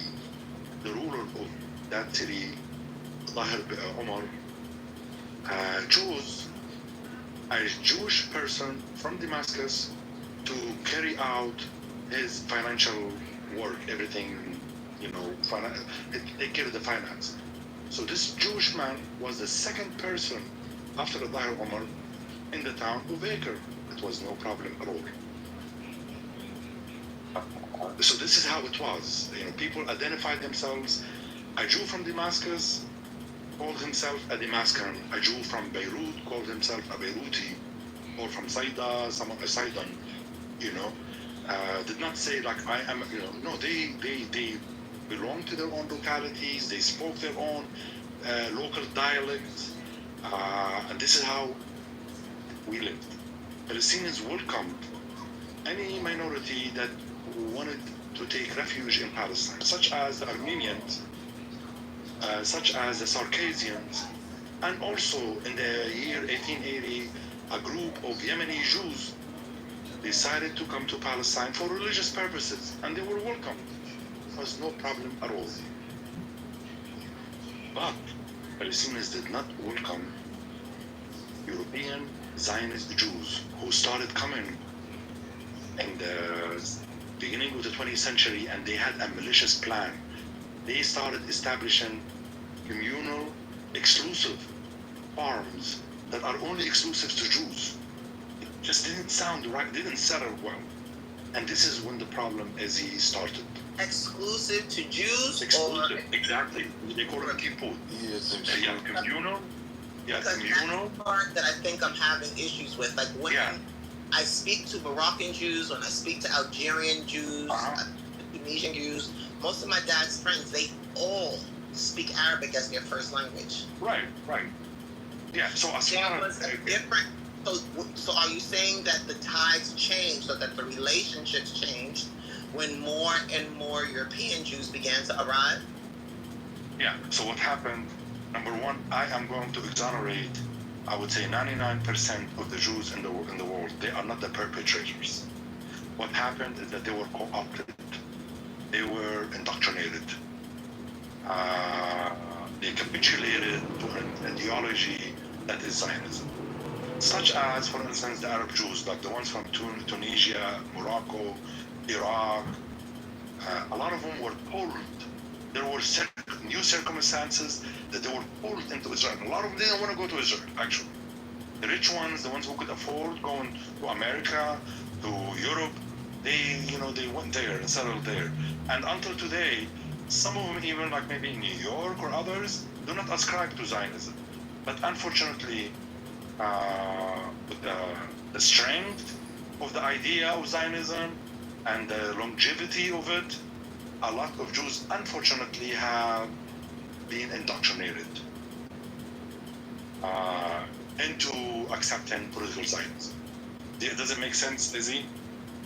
No, it makes a lot of sense. And the reason why it does is having grown up amongst Yemenite and Moroccan, like 70s, 80s were a pretty diverse time for Judaism in Crown Heights and Brooklyn. And what I found is that when those individuals came to New York, and were brought even by Eastern European Jews, many of them felt awkward, you know what I mean? Like they're very dark skinned, most of them were darker than I am. That they were encouraged to marry white men and women to kind of make their children a little bit lighter, over time. But they were the ones ostracized and marginalized. And that kind of happens with people who are marginalized. Like if they're going through it, they want to look for someone else that they can kick dirt on so that the pressure is off of them. But I'm really starting to understand why Moroccan, Tunisian, Algerian Jews were at some point, especially those who lived in Arab-speaking countries, why initially they weren't welcomed by the State of Israel. Why initially only certain types of Jews from certain places were welcomed. They were extreme. Most of these Jews of North African descent, of Yemen, Ethiopia, these were very spiritual, very religious Jews. Very, very, we don't have denominations in Sephardic culture. There's no such thing as conservative or Orthodox or Reform. Traditional Jews who are Arab speaking. It makes so much sense now that they would not have been welcomed. They can't be controlled. And their belief in God would not have allowed them to engage in certain types of practices. Like they were literally living and flourishing and progressing in Arab spaces. Why would you spit on the very individuals that sheltered you when Christians didn't? Because they adopted. And that's what happened in the 60s. Like the Mizrahi Jews who came from Arab countries, they did the universities in Israel. They did the Black Panther movement. It's for like oppressed Mizrahi Jews, like who are oppressed by the Ashkenazi or like European Jews in Israel, which is like it's so documented. You can like anyone can check it, and you see like even people stay alive today. It's not like so far away. They will tell you like what happened to them. You know, when they go to the kibbutz, how they like separate them from like the Europeans ones. They give them like dirty jobs. Even the Yemeni Jews, they took their children from them, and they are adopted by European ones who cannot have children. You know, this is happening. This is reality. Yeah, Izzy, I just want to say something to you quickly. See, like the whole problem is literally the anti-Semitism problem. It's basically a European problem. Jewish everywhere else, they were thriving, having a good life, they were not prosecuted. It's only in Europe, literally. And my hypothesis, I feel like Europeans or European countries are too embarrassed to actually address the issue of anti-Semitism because of how they treated the Ashkenazi Jews in Europe, right? And the Zionism project, it's just a racist project. You know, they use Judaism as a cover-up, literally. That is true. And even the founder of the Zionism founder, or one of the major guy, Theodor Herz, he's an atheist. He's not even a Jew believer. You know, he was not. Most of them were atheists and secularists. Yeah, most of them were atheists. So the whole thing, like Jews were thriving in Yemen, in Egypt, even in Sudan, in Iraq, in Ethiopia, in Iran. Until today, there's Iranian Jews that live there, and there's an Iranian Jew elected member of parliament in the Iranian parliament today. More than that. Guess what? They are so rich. Like Iranian Jews today, they are so rich. Like so mighty rich, you know. They have the best land there in Iraq. They don't even need anything from America, you know, or from like to get help from the other Jews. They don't need nothing. In fact, you want to hear something crazy?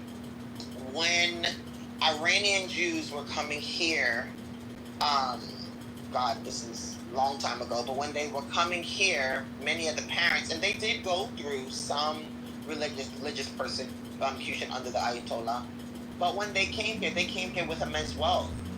And it never made sense to me that some of the richest, like if you go into Brooklyn, and you see some of the synagogues on Ocean Parkway, what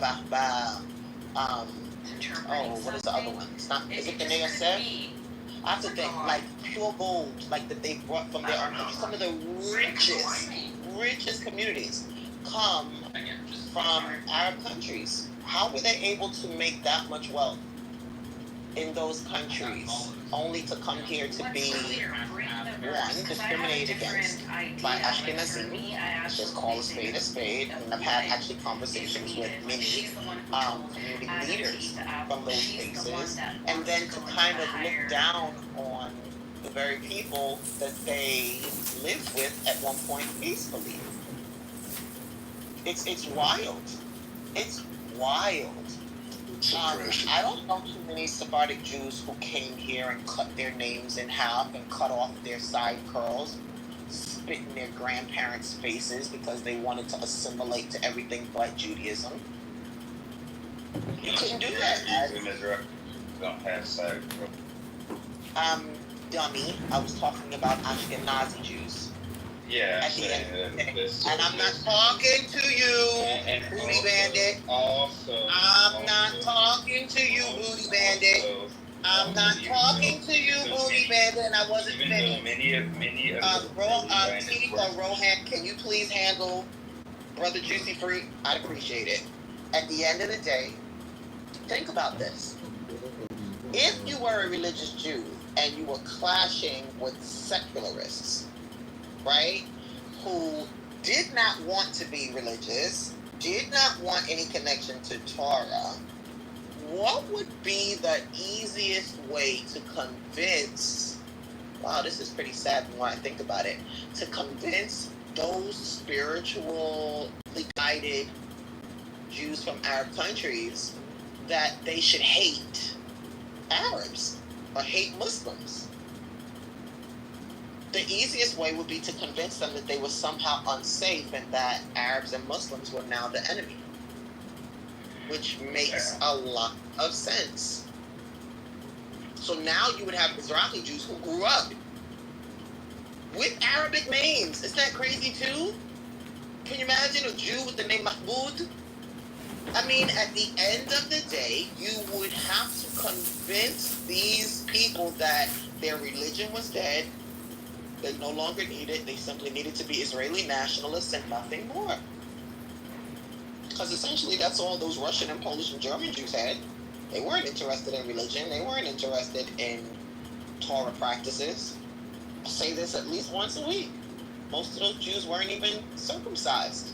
They had stopped circumcising their sons, and while they make excuses for it today, oh, we weren't allowed to, why are we not talking about the exorbitant numbers of assimilated Jews in Germany? The Jews who were a part of the Nazi Party. The European Jews who swore up and down to the Third Reich when they came to take them away, I am no longer a Jew. I am more Nazi than you. It makes sense. And then to look at the state of Israel today, that offers further proof. Individuals no longer want to be Jews. They no longer want to be Torah observant. They want to feel Judaism in their heart and leave it there. But the moment you lose God and the moment you lose Torah, you lose sight of who you really are, of what your Jewish identity really means. And it doesn't mean writing a check to the IDF or AIPAC or anything else. It means being a good person, essentially. I mean, what Jew would you ever expect with the word rabbi before his name to say that every Palestinian baby is a terrorist? Rabbi Shmuley. Okay, but look at how that is insanity. When you're looking at this woman, that's still, I'm reeling from that. Corinna, whatever her name was, saying, I mean, she gave us a good 2-3 minutes on her background. Yeah, she did. The Shoah. You literally have first-hand accounts from your grandmother and your mother about what it took to escape Nazi Germany. And then create that around the world. Right, and then when we ask her, hey, do you see Warsaw in the rubble of Gaza? She's like, not Give me Persian, he still spreads hatred. She really did. That was insane. I could not believe it. That was really... Like, it felt like somebody grabbed me in my chest. What? She's like, well, the numbers are not high enough for it to be genocide, you know? It's definitely genocide. That was babies. Yeah, I think what Trump did too. Babies. What the fuck?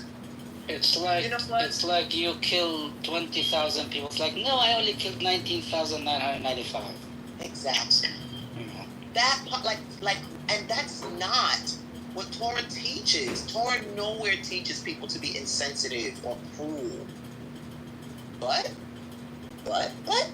if you are a descendant of raw, meat and cave dwellers who have no idea what the warmth of love feels like, who are dog-eat-dog type people, who kill with impunity, well, then it makes sense. Not a lie. Europe has proved this.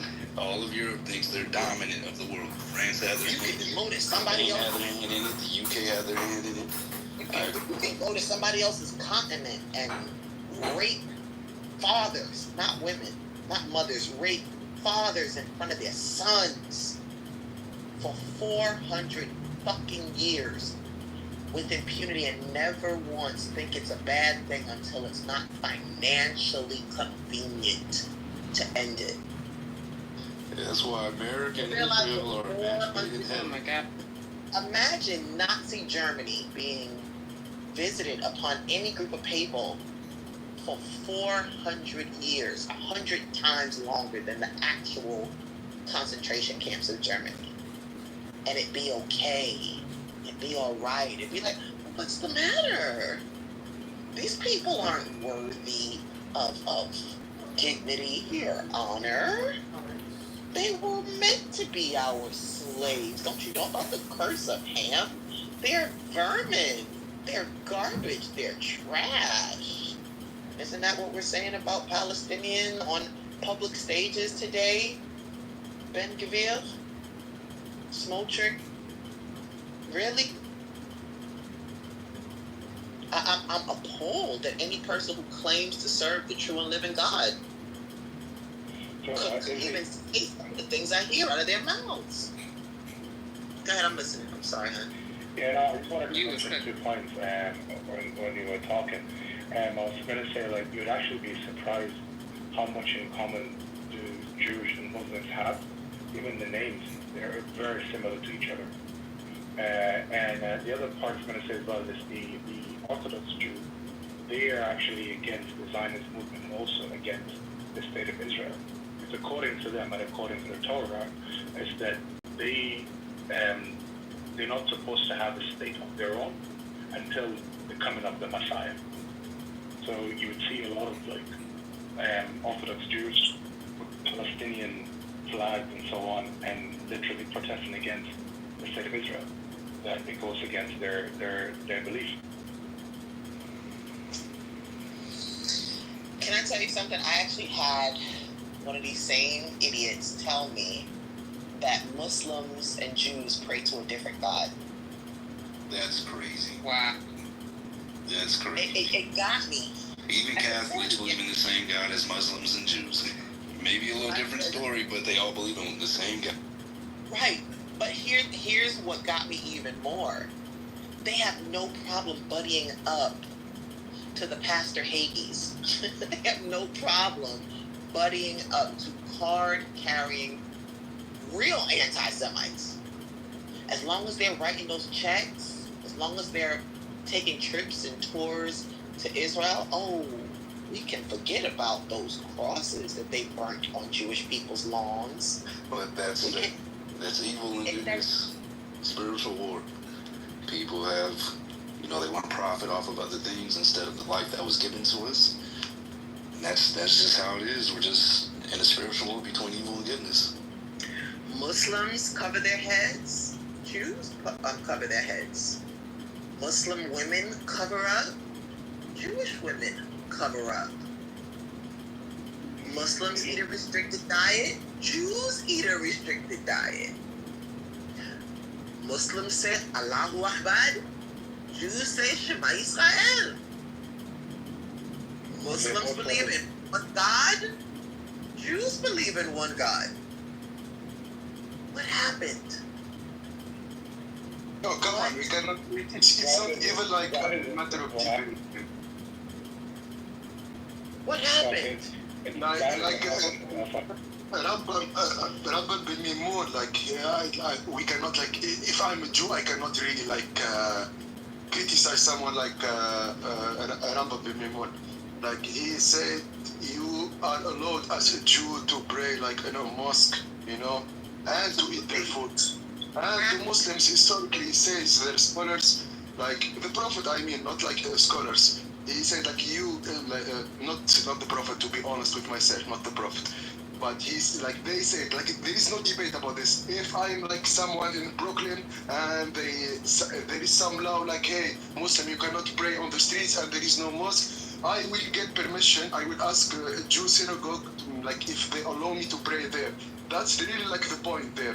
If I won't eat meat and there is no other solution and there is no halal restaurant, I will go to the kosher there. It's we know this. It's not matter of debate. We believe in the same God. But when you talk to certain people from certain places, they don't know anything about that. Do you know that there's probably not one brother elder at Al-Taqwa that doesn't know my family or my father or my uncles? My father, God bless him, has 5 daughters and 1 son. Shout out to Taqwa. They literally, if I even looked like I was going to the wrong place or walked too far, come here, aren't you Hashim's daughter? Come. At the end of the day, I grew up. I learned a lot of the bad words in Arabic, but I grew up around Yemenites and people from Saudi Arabia and people from Syria and Iraq, some Jews, some not. But doesn't it seem, I'm hoping people are getting this. Doesn't it seem like there was a virus inserted into some of these communities and certain these spaces, so that people who look just like Palestinians now hate themselves and anyone who looks like them? Isn't that deep? I can't, when I was in Israel, if there was a Palestinian standing next to an Israeli, an old Sabra Israeli, I couldn't tell the difference until they opened their mouths, because Arabic is a little bit more guttural, right, than Hebrew. Your hat is really a hat. At the end of the day, though, how do individuals of the same family, the descendants of Ibrahim and the descendants of Abraham, now hate each other because of individuals who don't even circumcise their own flesh, much less that of their sons? How is it that people who look like you and me are somehow now at each other's throats because of people who had to look in graveyards to verify their quote-unquote Jewish identity? How is that possible? They can't even claim 3 generations of Torah observance, but you can. Why? Because most individuals who know the Quran know that many of the same laws apply. How did that happen to us? That's the $1 million question. That right there is the $1 million question. How did European ideology influence and infiltrate Muslim and Jewish spaces to the degree where, what was it we saw in those stats? 50% of Israel today is secular and non-Torah observant. You know why these European Jews get nervous and triggered when I speak? Because they know it's the truth. They know that they weren't in But these European Jews, the survivor of the Holocaust, or the grandson of the survivor of Holocaust, Frankenstein, he is like grandson of survivor, like a son of survivors of Holocaust, and he is European, and he say the truth because he suffered from Nazism, like his parents, not him. So he know what happened in Israel. It's a Nazism. So they know. And before I know only Flixstein, like years before. Now I see many like survivors of Holocaust in France, like in many places. They really like speak, like they say we are against Zionists. And what is the argument of the Zionists? What? Self-hated Jews, crazy survivors of the Shoah? What they will say? Really, like what they will say? Nothing. Honestly, I think, and you see this more and more and more, that individuals who are true descendants of the Shoah, not just people who talk about it, they are anti-Zionist in every way. They do not believe in racial or religious superiority at all. They know what it costs them and their families. Imagine telling someone who lost 10, 15, 20, 30 family members in Warsaw that Gaza is okay. Yeah, you can kill 30,000, 40,000, 50,000 people with impunity. You can do that. Imagine that person who stands and says Kaddish. Kaddish is the prayer that we say over the dead. Imagine that person saying, I lost 6 million. It's okay for you to lose even 6,000, much less 60,000. It's incongruent. It doesn't make any sense unless those who were charged with the responsibility to never forget have developed really convenient memories. A woman who's been raped cannot, under any circumstance, stand by and watch other women raped. She can't do it. Something inside her is going to recoil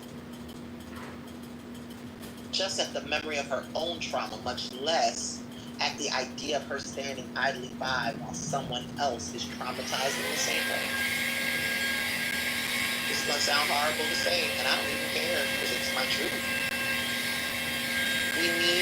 to remove non-Torah observers from places of decision making in our religious spaces. Maybe we need to do the same thing in terms of Islam. Any Muslim who's compromised by money and power needs to go. Let it be that the persons who are in leadership and powerful positions, let them be true servants of Allah. Best believe that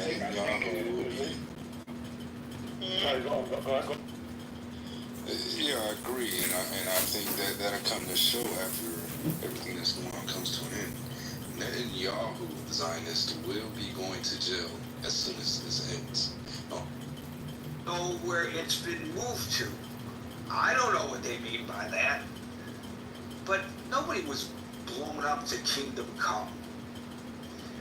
At one point, the president compared the U.S. attack to the bombing of Hiroshima and Nagasaki, because dropping those bombs ended a war, and dropping these bombs ended a war. So I guess he's comparing himself to Harry S. Truman. But the impact of this attack, and I think it's something that the United States should be actually proud of, was completely different, because it wasn't civilian populations that were obliterated. In fact, to everyone's best of our knowledge, there were no casualties, because they had abandoned those facilities, and when we struck, we did significant damage to those facilities, but we didn't kill anybody in the process. So, if you want to brag about something, and I think he mentioned that, in fairness, that's something to brag about. But blown to Kingdom Come, there is a fourth facility that's even more fortified beneath a larger mountain in Iran that may or may not be part of the nuclear weapons program. But it's suspicious enough in nature, because apparently there are things that they're doing under that mountain, that when the IAEA asked what's going on down there, the response from Tehran was, it's none of your business. Okay, if the IAEA suspects that there is nuclear development, Iran is supposed to give them unfettered access. Not say it's none of your business. Started at 3:45, no jury present, and that's yesterday, Iran announced that it will no longer cooperate with the IAEA. But there are a lot of questions. And when you have the president saying that it's been blown to Kingdom Come, either he's delusional, because I will tell you the latest Israeli assessment is 3 years, that they knocked the back 3 years.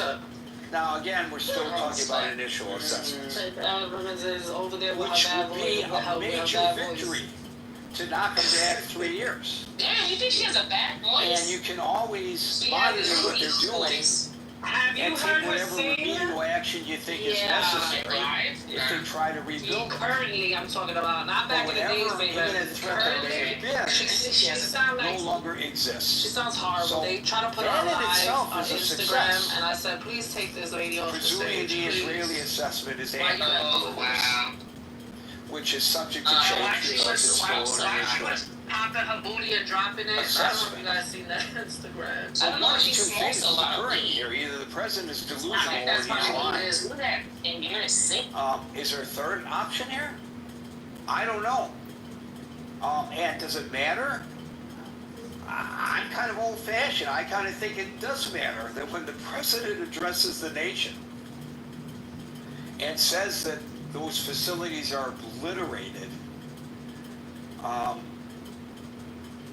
is that an honest assessment when the next day the chairman of the Joint Chiefs of Staff says, well, that's not an accurate assessment, and then the Defense Intelligence Agency later says that's not an accurate assessment, and then he lines up all these people, Hegseth, Rubio, and Gabbard, to say, yes, Mr. President, your assessment is accurate. The intelligence agency's assessments are not.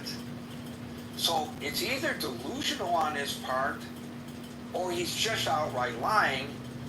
It's, to my mind, unless I'm missing a third option, it's got to be one or the other. What do you think? I will call people in the order in which I see them, and today that order begins with... Gary, thank you for dishing me the ball. Nice to see everybody. Many of my friends, comrades, countrymen, interlocutors. Always great to talk with you all. Yeah, so I mean, I think great question. I think. Look, I mean, obviously, things are still murky as far as what exactly was destroyed.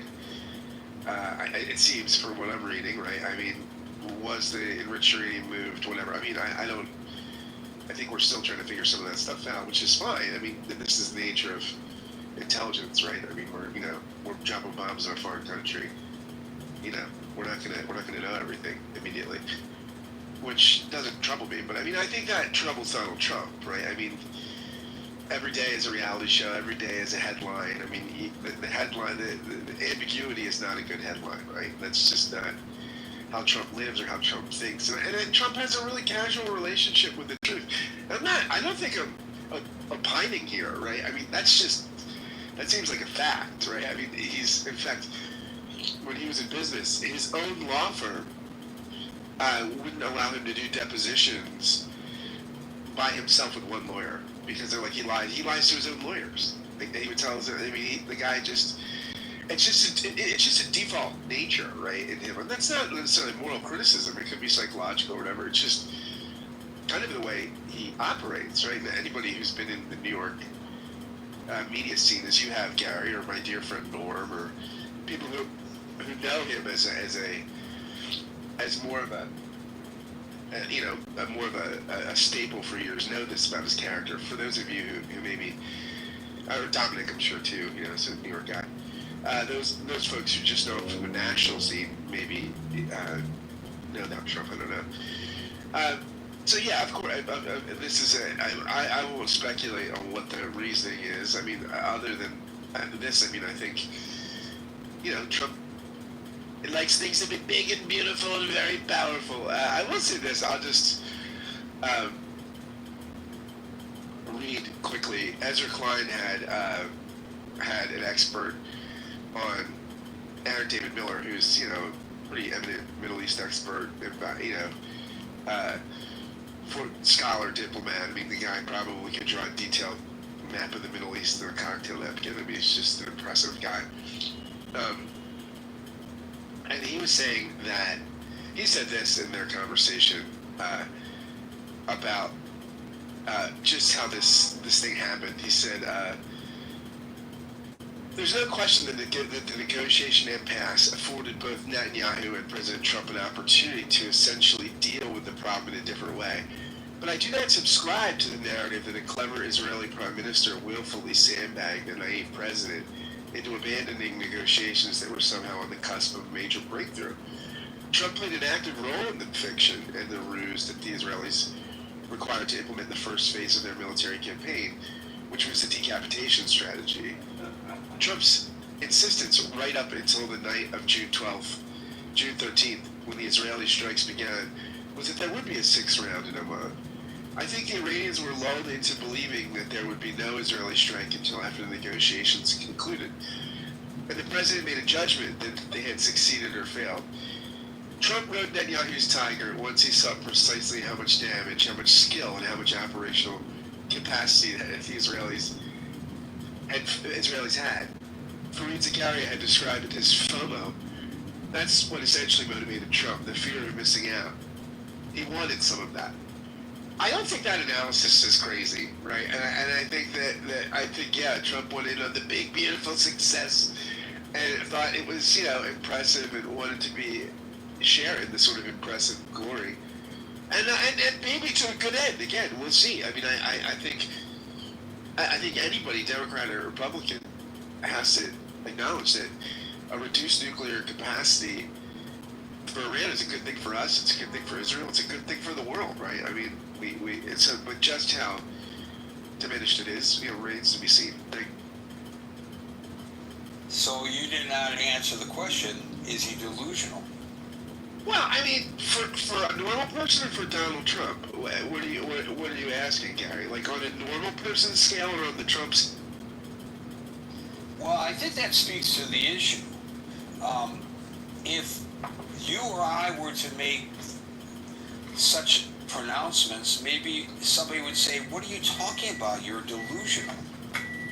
But if Donald Trump does so, the default always is, well, that's Judge Donald Trump being Donald Trump. And maybe if he was Donald Trump private citizen or Donald Trump conservative radio show host, that would be one thing. But he's not. He's Donald Trump, President of the United States, right? Yeah, but what you say there, Gary, is key. There's two things that shield Trump here, right? One is there's no sense of shame in him, right? So most politicians caught in a lie, they feel like you diminish it. No, all politicians stretch the truth. All politicians exaggerate. These things happen in public life, but most politicians don't. Most politicians don't enjoy being caught up in deception. They don't like the credibility. They feel some shame. They feel some embarrassment. They try to walk it back. Trump's immune to shame, right? So that insulates him pretty well, right? And so he has no problem lying in the face of being caught in more lies. The second thing is just what you say, Gary. We deal with him very differently. We just there's when you just overwhelm public life with so much prevarication, you just can't handle it, and we're numb to it, right? So we do treat him very differently than any other politician, and that's just the reality of the game. You can say it's a good thing, a bad thing, whatever, but he just gets a pass for in a way that no other president or most politicians just wouldn't get. I mean, so he has the capacity to say delusional things, to utter falsehoods, massive exaggerations. It doesn't pay the penalty that a normal politician. So that's a condemnation of the body politic, the population. Absolutely.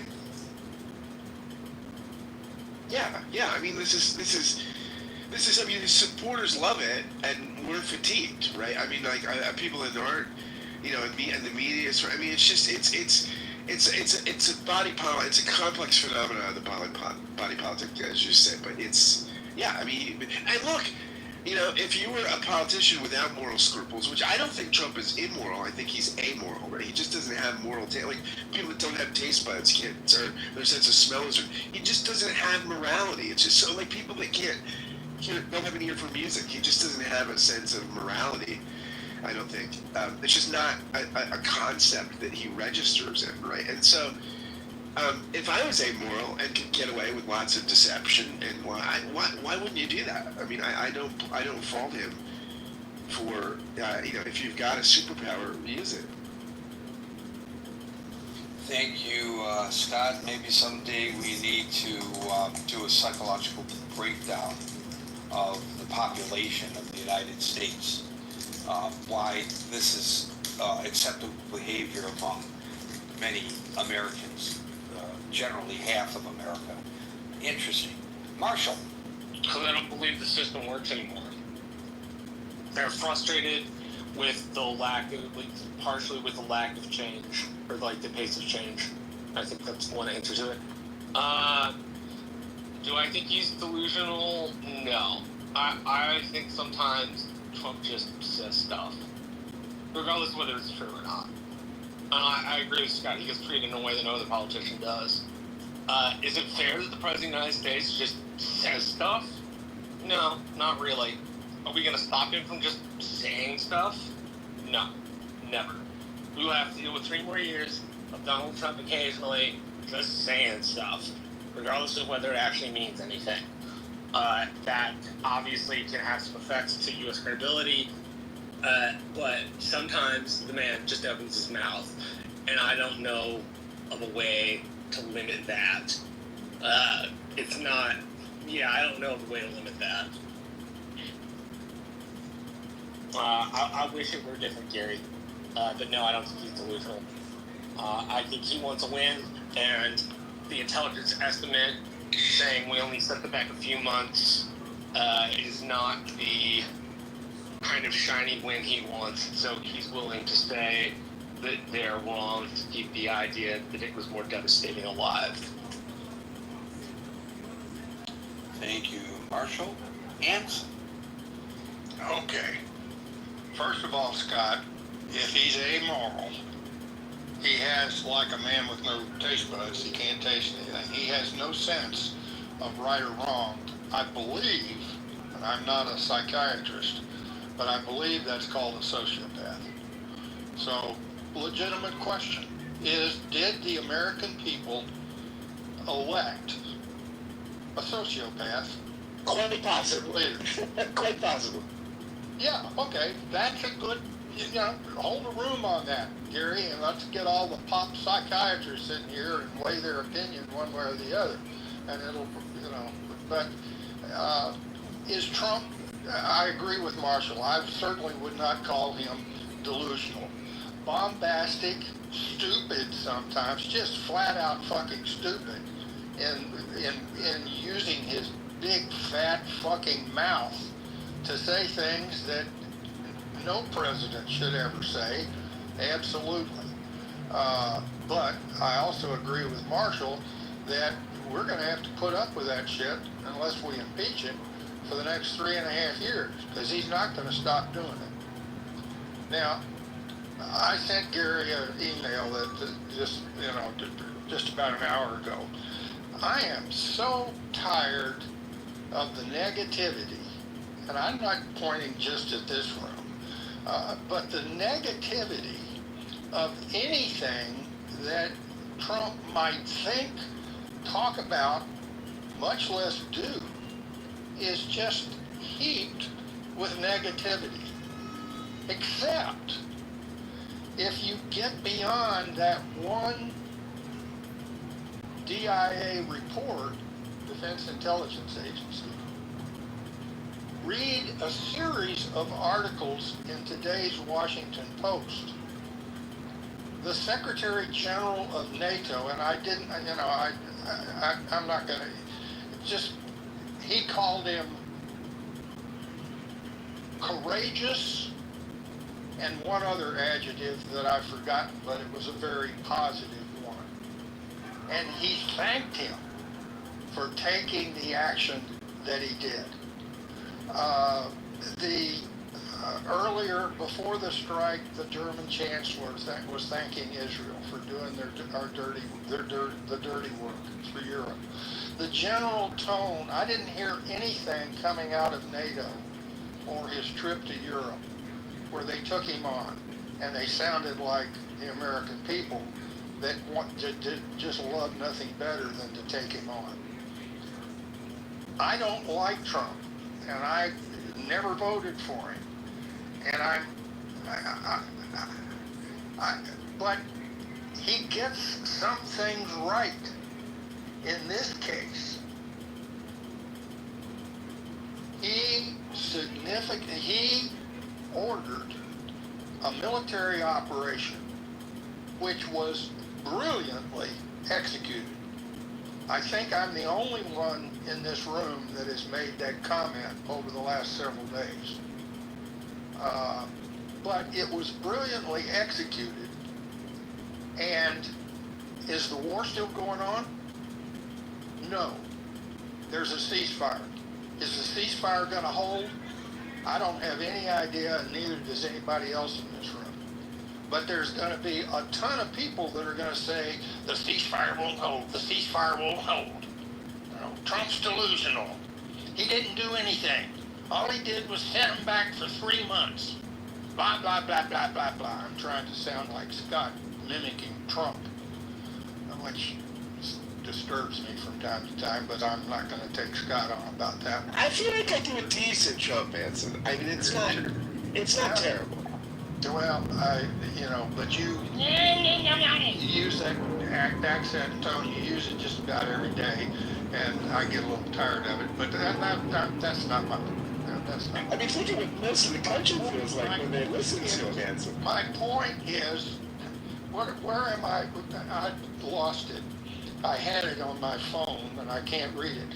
The director of the CIA has just come out and said the CIA's preliminary analysis is that the strikes set back the uranium enrichment program for years, based on preliminary determinations.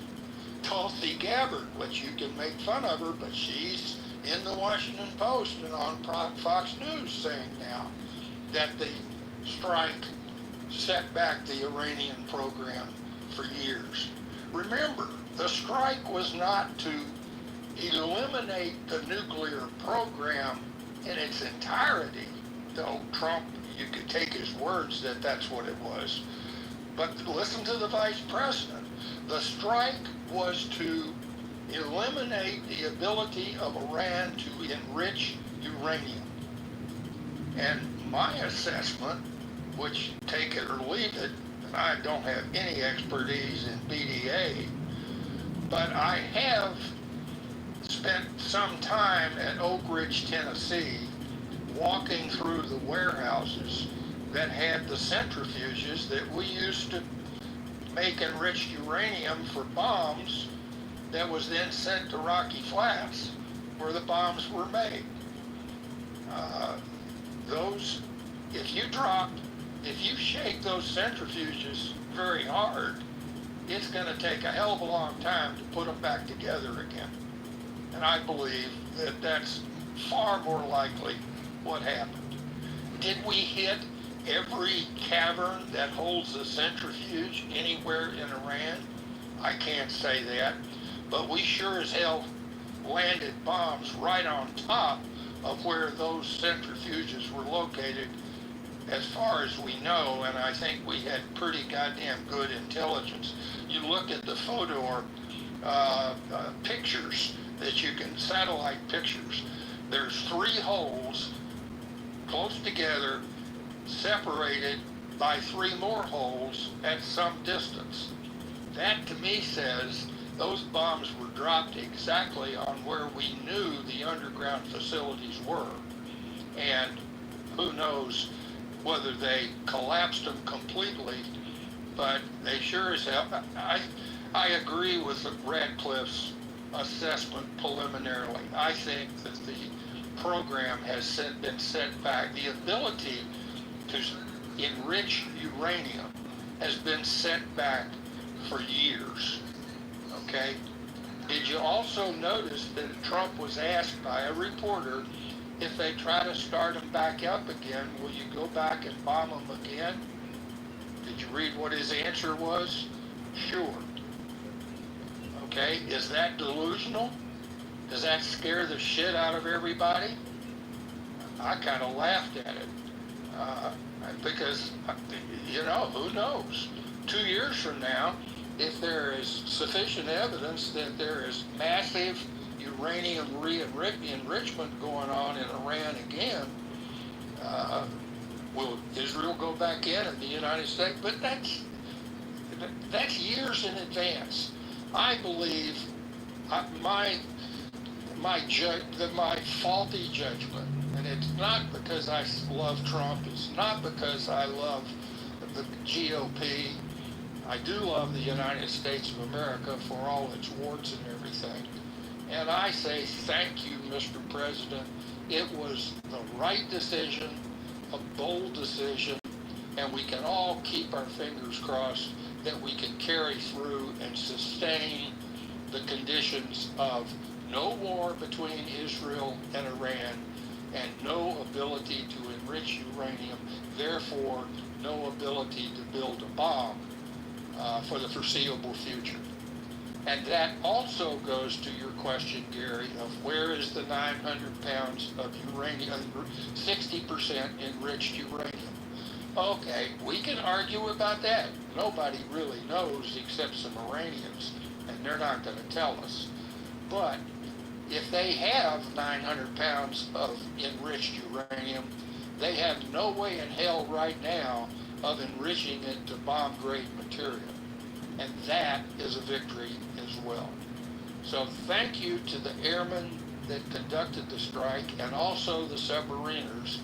I would point out that as far as I know, in the history of the United States military, this is the first time that the B-2 strategic bomber system that's been around for about 35 years and the Triton strategic missile system have been used in a massive, coordinated, conventional strike. And if you think that's not hard to pull off, then I'd have to give you a classified briefing as to how hard to do that. But there's a skipper, some skipper, a commander or a captain in the United States Navy, along with his lieutenant commander weapons officer, and probably a few chief petty officers, that are going to have some medals pinned on their chests by some four-star admiral for a job well done.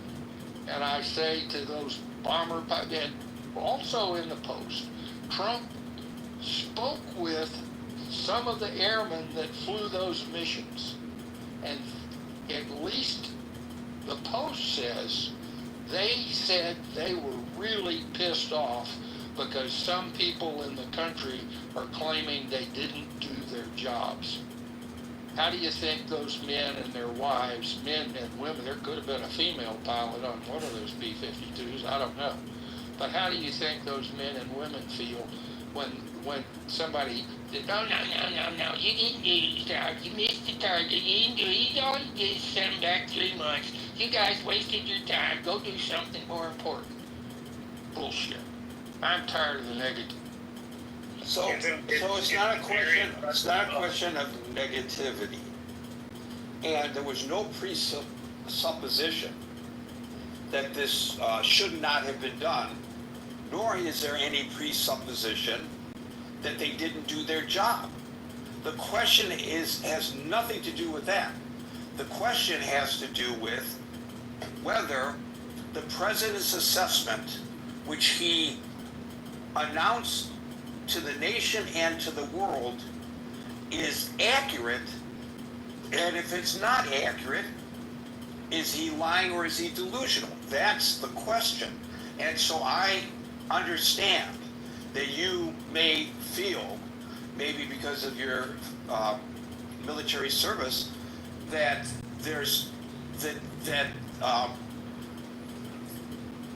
we are discussing failures by the military. Nobody is discussing failures by the military. That has never been suggested on this stage. Even the few who have come to the stage in the past several days, who have opposed the action by the United States, none of them have said, well, they went out there and they missed the target and they failed or anything like that. That hasn't been uttered by anybody.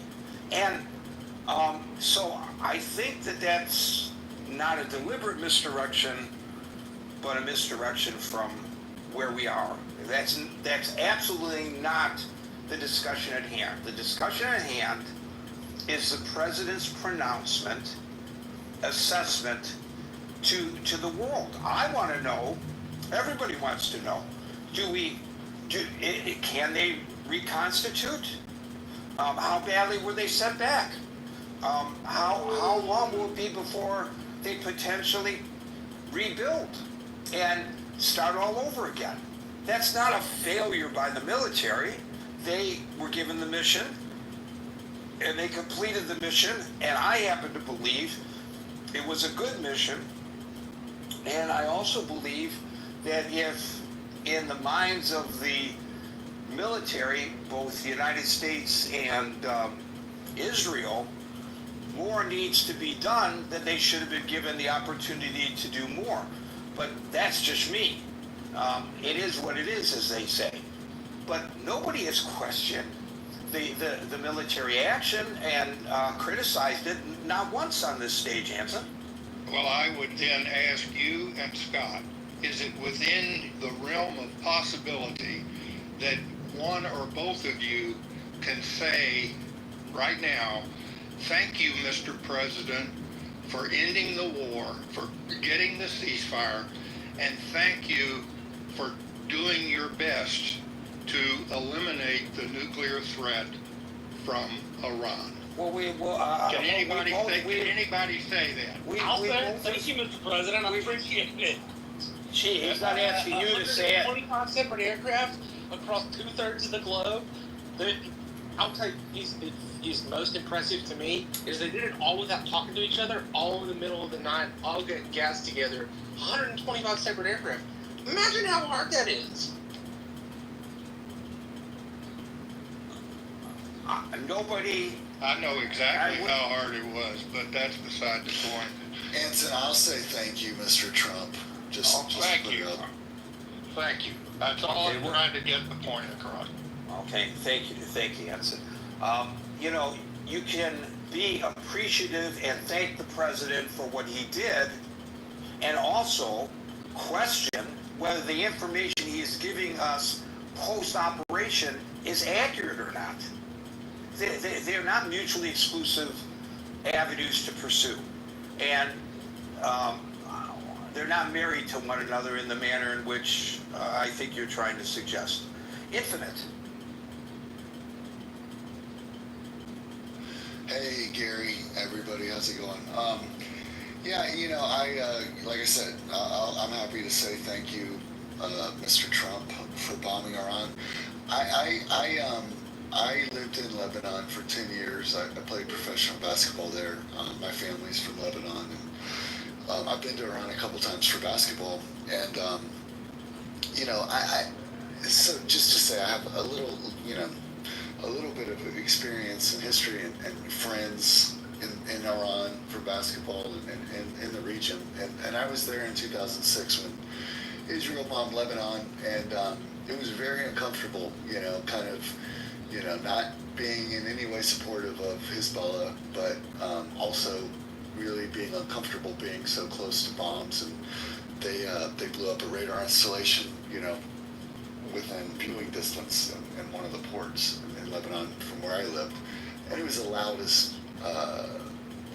thing I've ever heard in my life. It was crazy. But I think good topic in the sense, and Gary, I really appreciate you. Your rooms, it's been a while.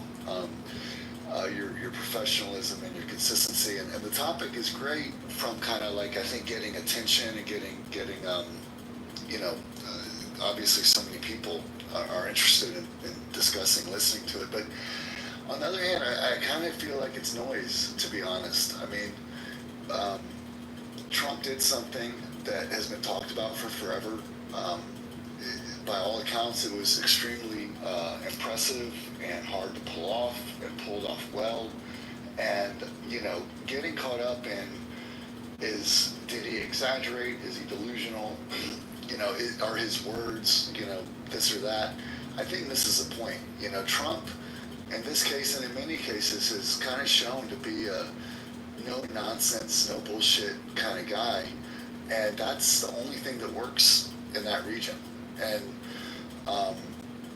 you know, I think that the focus should be on, and that CIA report's interesting. I think the focus should be on, like, he did something that very few people would have done, that was very hard to do, and many people and groups might not have been able to pull it off.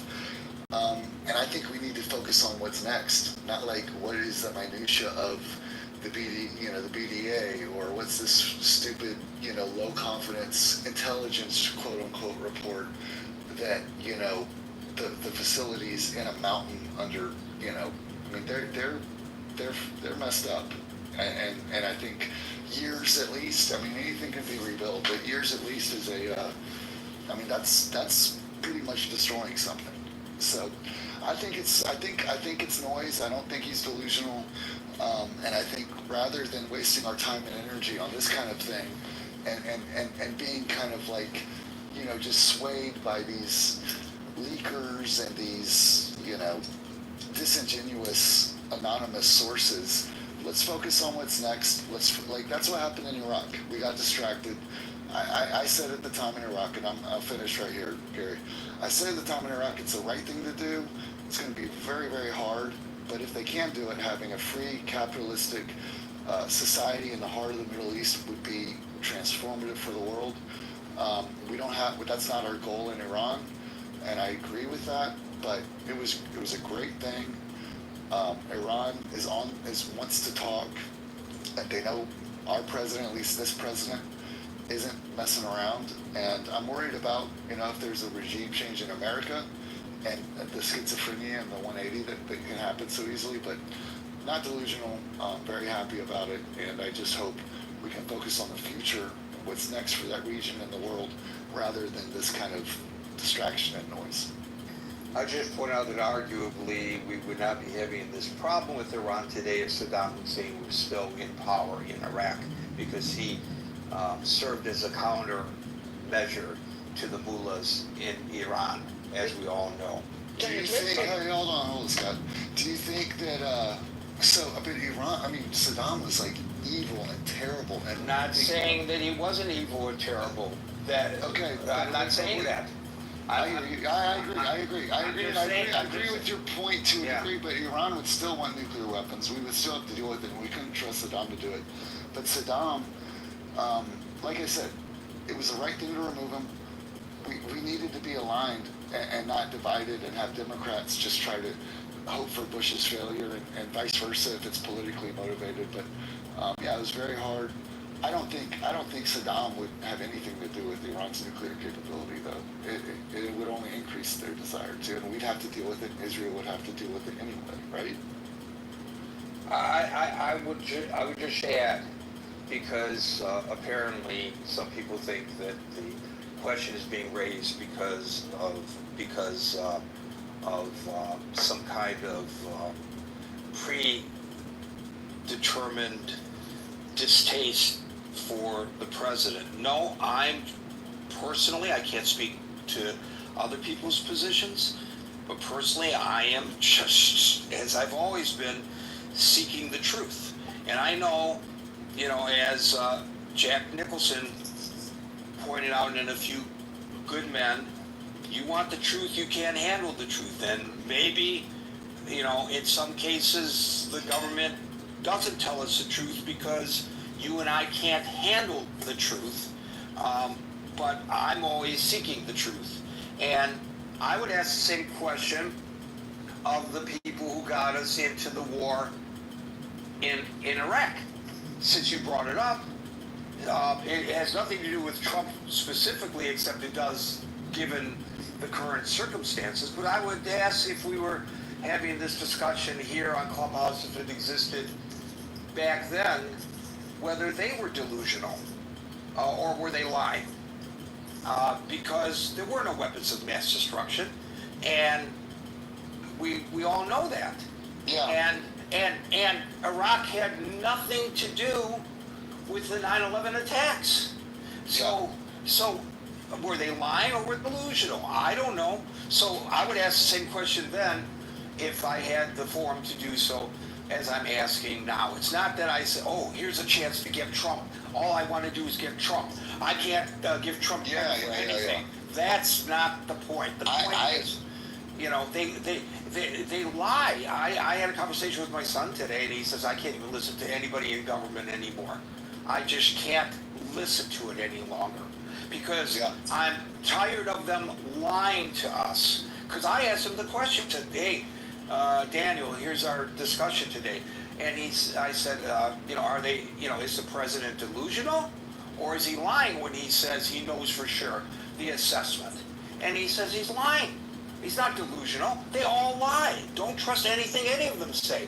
And you think that, I'd be wiser than him, but perhaps he's wiser than me. Yeah. I agree with Daniel, Gary.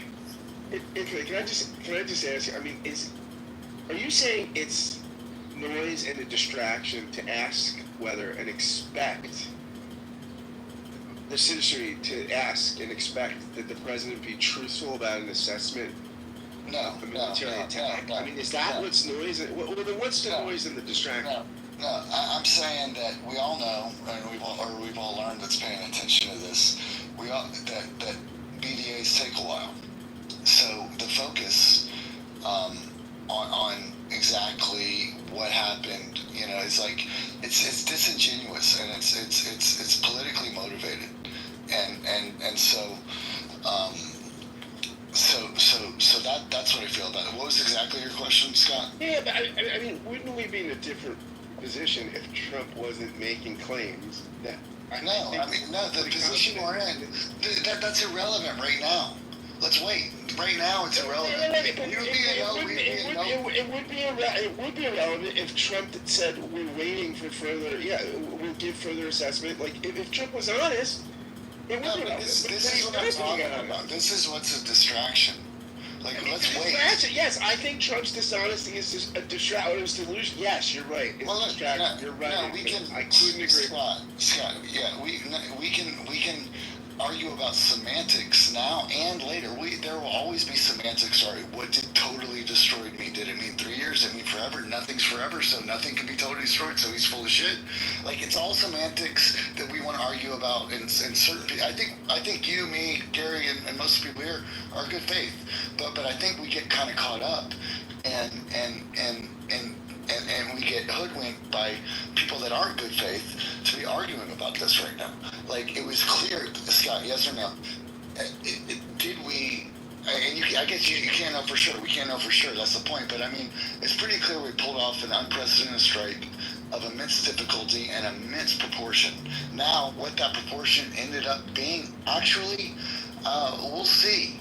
But it was massive. And if Trump had said that, we wouldn't be having this conversation. Okay, but the president of the United States, on public record, didn't say that. It did say something that Gary, who's a pretty reasonable news guy, I think, is wondering whether or not it's fair to call him delusional, right? So now it's a public question. It's not.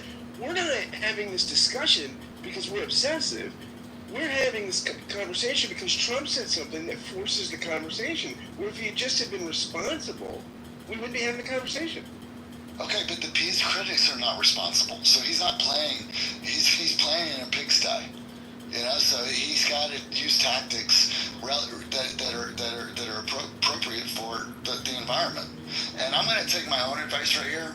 And I'm not going to keep going around in circles about something that's irrelevant and distracting. I will just end with saying I have friends that played for the Iranian national team. They're good basketball team. They're good guys. There's good people. And I wish the focus would be on how can we make their lives better now that we have clearly addressed this nuclear situation. Iran clearly understands how serious Trump is. Let's move to making the world a better place, making Iran as free and peaceful as we possibly can. And if they rebuild, if they fuck up again, I hope, if the president isn't Trump, that I have confidence would, bomb them again and do whatever it takes to make sure they know we're serious. I hope if someone else is in charge, they'll have that courage, regardless of character. And I have plenty of things about Trump. I can't believe he's our president. But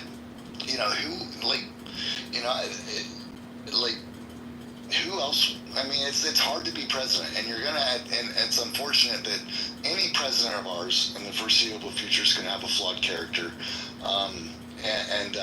But he did the right thing here. He's done the right thing a lot more, the hard thing and the right thing a lot more. It's kind of like than most people give him credit for, and almost any president that I remember has. It's kind of like last thing I'm going to say, I'm going to listen after this. I have 3 young kids. You know, when you're talking to a kid, you know, they have to understand there's a consequence. And if you're wishy-washy on the consequence, you're asking for a disaster and a menace to society. And that's what has created Iran. We have not. They've been getting a pass for decades. Exactly. They've been getting a pass for decades, and I personally, this may come as a shock to Anson, I guess, and maybe to you if you think that the question is being raised for partisan political reasons, which in my case. Not from you, Gary. But yeah, I know. Okay, but in my case would not be possible because I'm an anti-partisan.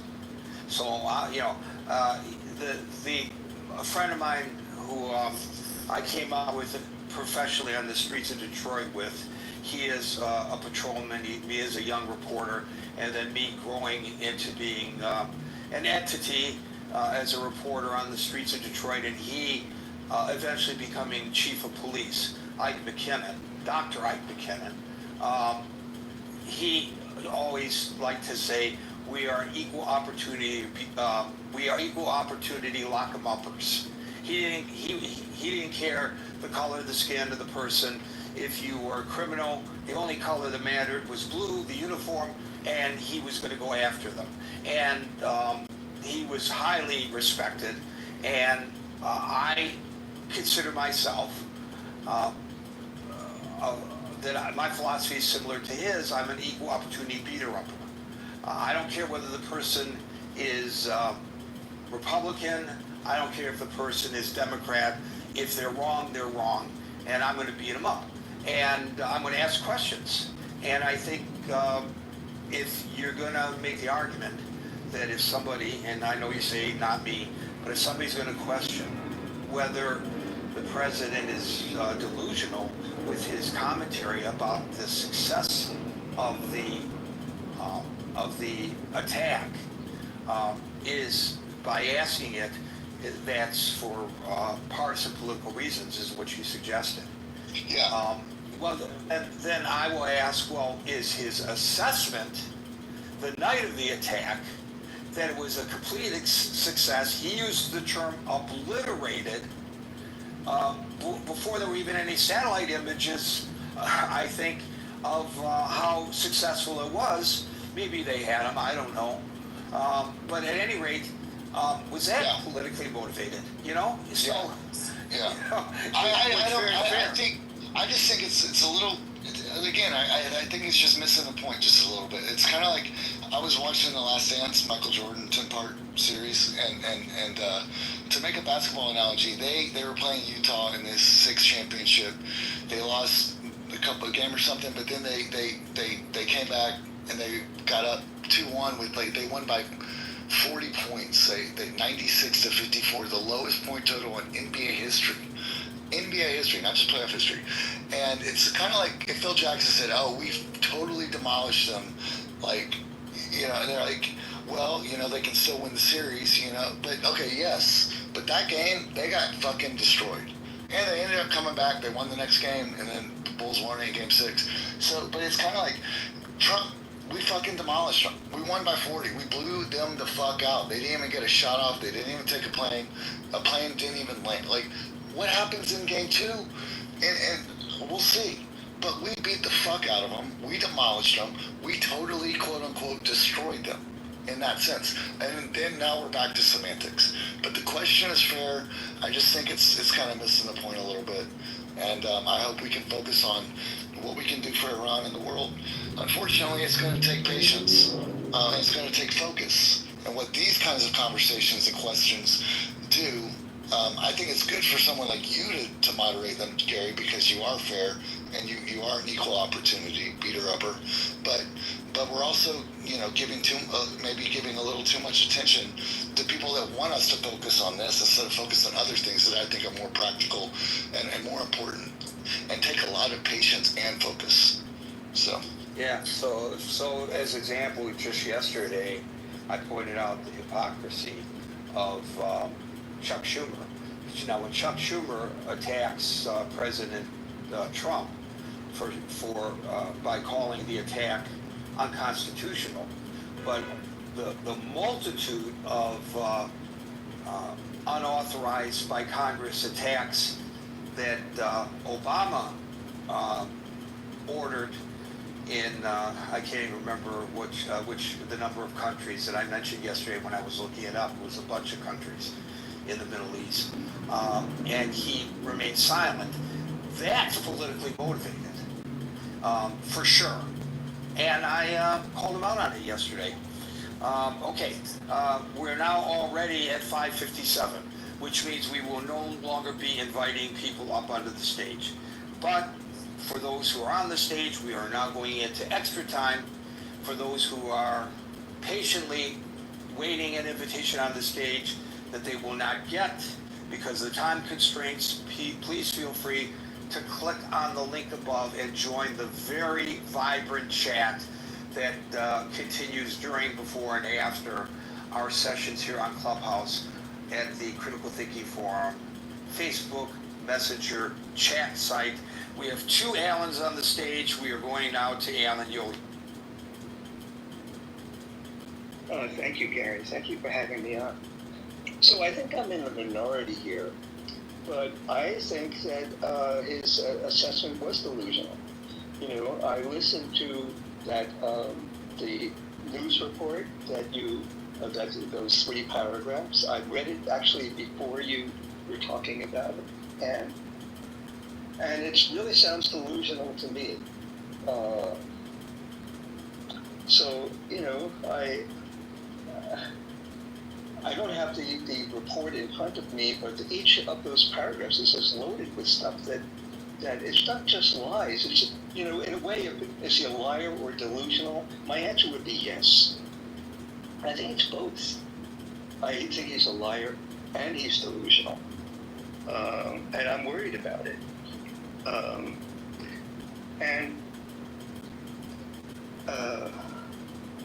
One second here. I'm having trouble. Oh, okay. So, just so that you have some idea. Also, Anson basically was, he was early on when I first got on, he was asking me if I was this guy who was been in a room with, who was a Trump hater, and I told him I wasn't in that kind of room, but I actually despise Trump. But at the same token, if he would reverse himself on something that is really dear to me, let's say DEI, I would praise him to the sky. You know, so it's not as if that my problem with Trump is like anything that he says I'm against. I listen very carefully. He's the president. He's my president. And I listen very carefully to what he says. And if he should say something that's very dear to my heart and that makes me proud to be an American, and it's not something that he's saying just to pat himself on the back, then, you know, I would praise him. I have no problem with that whatsoever. So, the 12-day war, and Trump and Netanyahu declare victory. But when I hear Bibi is considering early elections to capitalize on this move, but when I think of what's really been accomplished, my head spins. If the idea make either through denying them of their nuclear capability or regime change, it doesn't seem to have worked. And my sense is that I think both Trump and Netanyahu are lying for political survival. Now, I'm a proud Zionist, but I also despise Netanyahu. And my personal feeling is both Trump and Netanyahu are lying for their own political survival. And I think Iran is now more resolved to have a weapon, and soon. And I think the IDF did an amazing job, and I'm very proud of them. And our forces did an amazing job, and our intelligence did an amazing job, and I'm proud of them. And Israeli intelligence did an amazing job. But the objective, to me, seems unfulfilled. I don't believe in what Trump is saying. I don't believe what Netanyahu is saying. And in my conversations with my friends who are in Israel, there's major questions going through many Israelis' minds in terms of what has been accomplished. And I feel in a certain sense we're living in this mass hysteria where we're made to believe that the operation was a complete success. I feel somebody's lying. It may not just be somebody, it may be a few people in power. And I don't know more than that. But in answer to your question, and I'm in the minority position here, yeah, I do think that Trump is delusional. I'll stop there. But whether he's delusional or not, and it was a question that I asked, not a statement that I made, I don't know. But I will say that it seems to me that Netanyahu wanted to go further in this war, and when the Iranians almost immediately broke the ceasefire, and Israel responded, and then the president wakes up a few hours later, and then on the tarmac at Air Force One before flying off to the Netherlands, drops the F-bomb. He's so pissed off at both Iran and Israel for breaking the ceasefire. And by the way, if I have a ceasefire with you and I stand down and you attack me, I have the right to retaliate. But the president didn't see it that way because he wanted to claim victory for having brought an end to this war.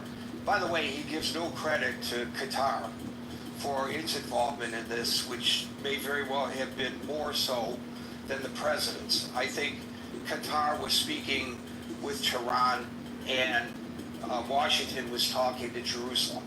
But at any rate, he literally calls Netanyahu up and tells Netanyahu to turn planes that were about to attack military targets in Iran around. And Netanyahu says, okay, I will, because he knows he needs the support of Trump. And so he judiciously did, probably with a little bit of bile, turn them around.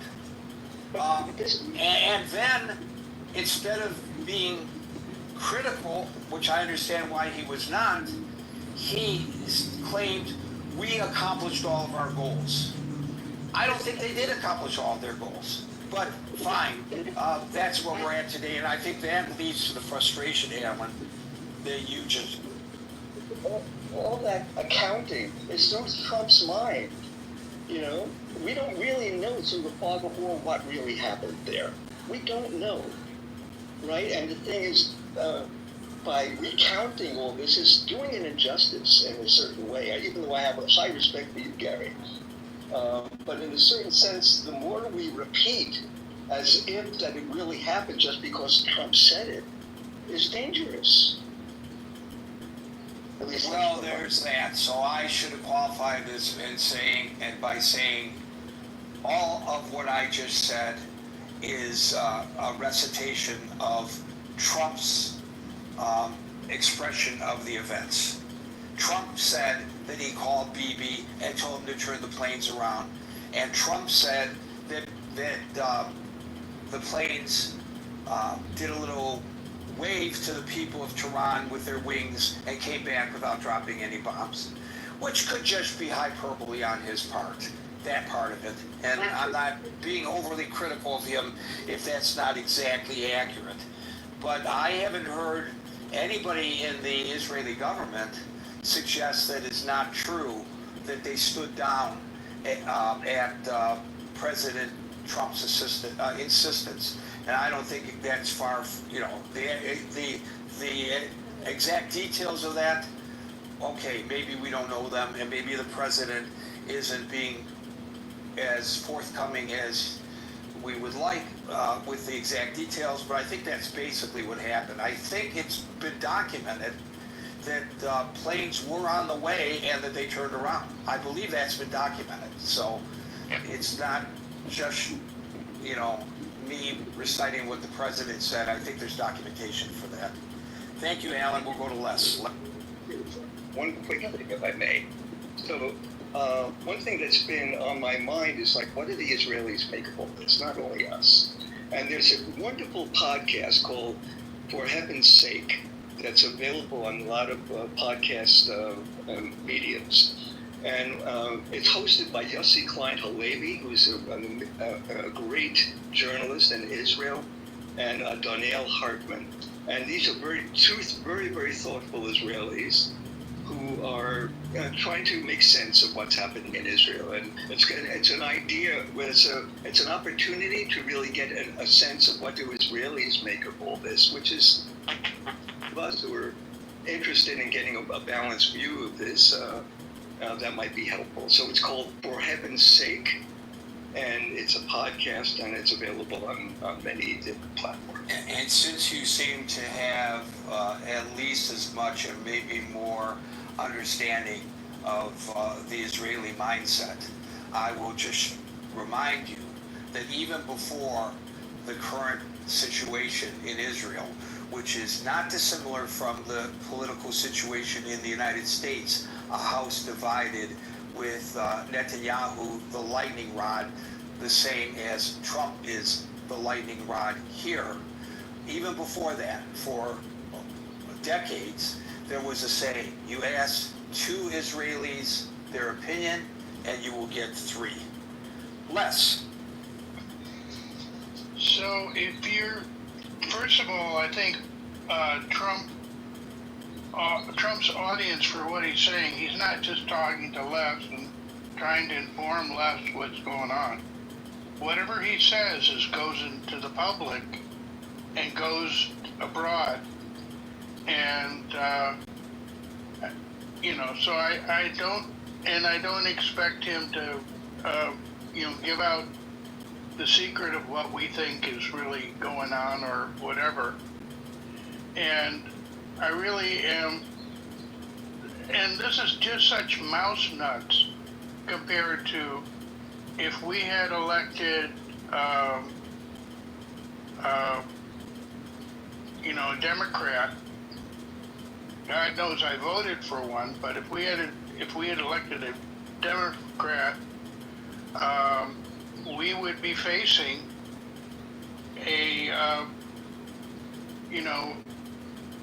we would be facing a nuclear Iran on its way, and there would be so much dithering that they could run out the clock. And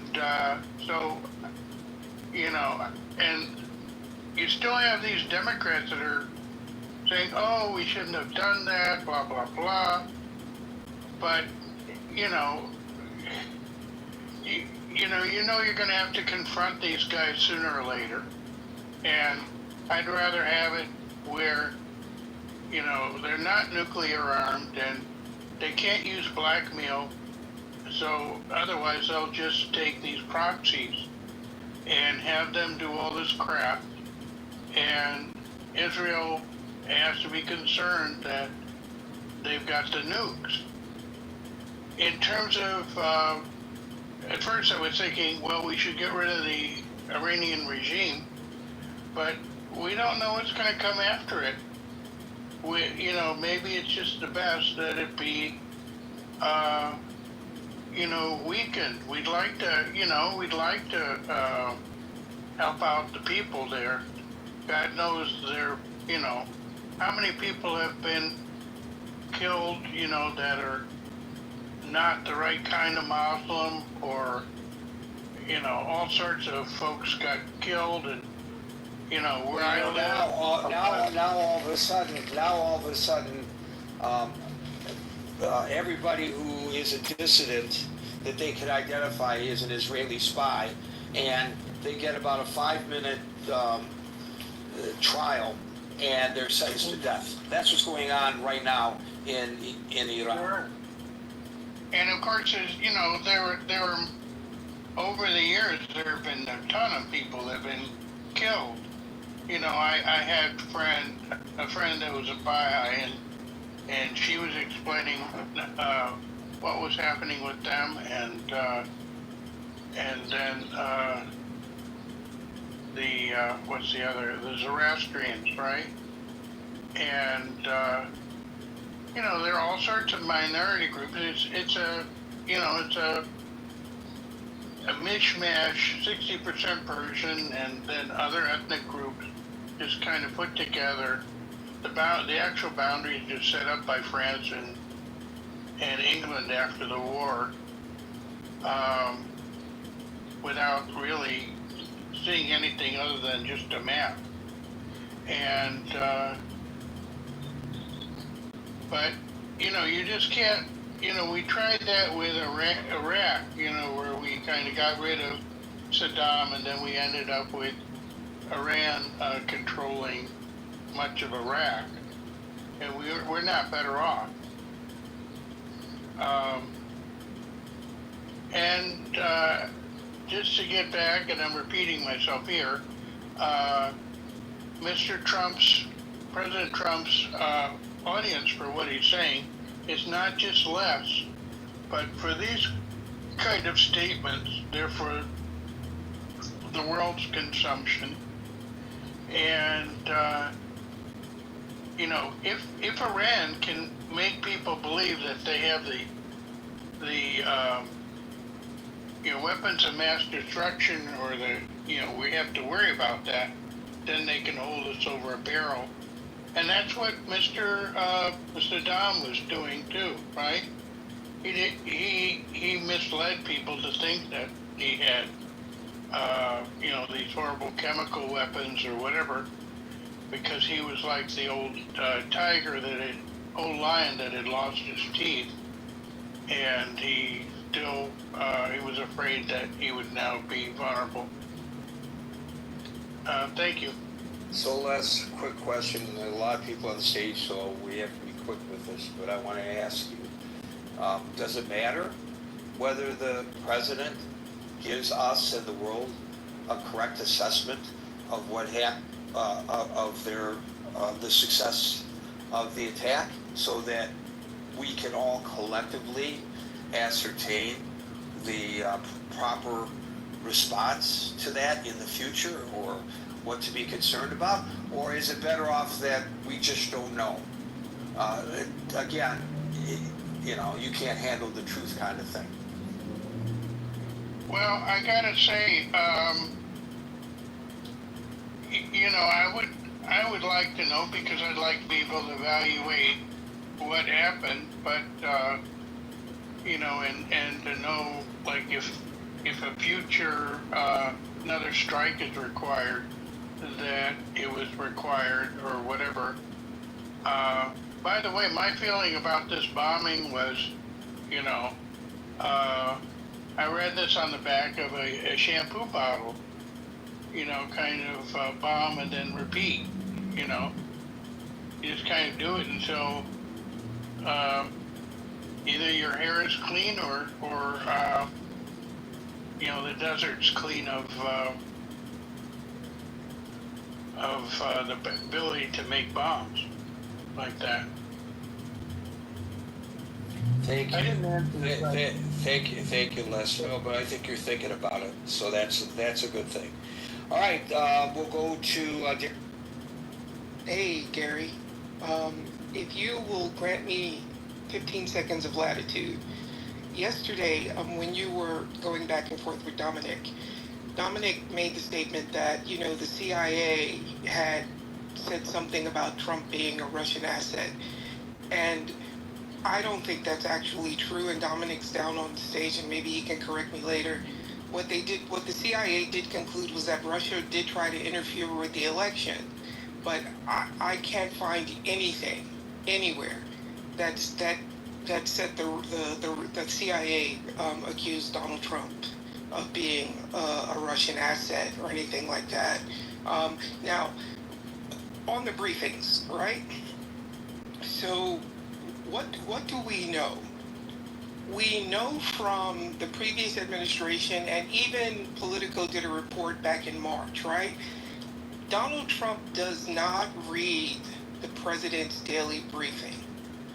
In fact, it's reported that Tulsi Gabbard wanted to change the format of the president's daily briefing because he likes things delivered to him in a certain way, right? She even, they joke that she even said, hey, maybe we should do the president's daily briefing as some type of Fox News report, because people in this administration, I think Pompeo said it, I think McMaster said it, I don't remember the other guy, but they said he does not like to read.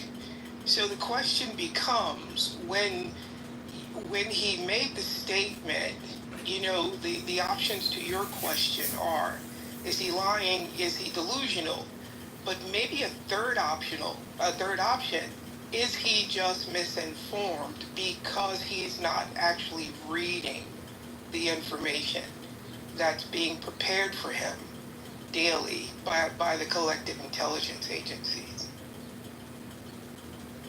Well, he rejected the twice now the various intelligence agencies' assessments both before and after the attack. He rejected it. He said to the American people that the intelligence agencies were wrong. So how does he know that? I don't know. It's his intelligence agencies. Maybe he willed it to be wrong, or maybe he intuitively knew that they were wrong. I don't know. But again, it leads to the question again of, is this something that's delusional, or is he just lying to the American people for whatever political reasons he might want to lie? And so I think it takes us right back to the question of the room, and I think it's a fair question to ask, Frank. Yeah, and keep in mind, he's always said publicly that he lives and he's governed his life by his instincts. And he believes that his instincts are so finely tuned that he can walk into a room, assess the room without anybody saying anything, and then make a decision about what to do with the people in the room. And that's kind of like to something Scott said earlier, right? He really, his moral compass is different, but it's because he believes he's superior. I have a really good friend. I'm only going to say her first name is Lisa. She worked directly for him at Trump Tower for 17 years. And Lisa will always tell you that no matter who is in the room with him, he believes himself to be the smartest person in the room. And even if someone in the room is, like, let's say, more educated than he is, he still believes that he's more like savvy, or he's more street smart, or he's just sharper in some way. A lot of this really is about his ego. And and to something that Anson said earlier, right? Two things can be true at once, right? We don't have to live in this way or that way world. Trump can do a good thing and do a bad thing simultaneously, as long as these two things don't conflict with one another.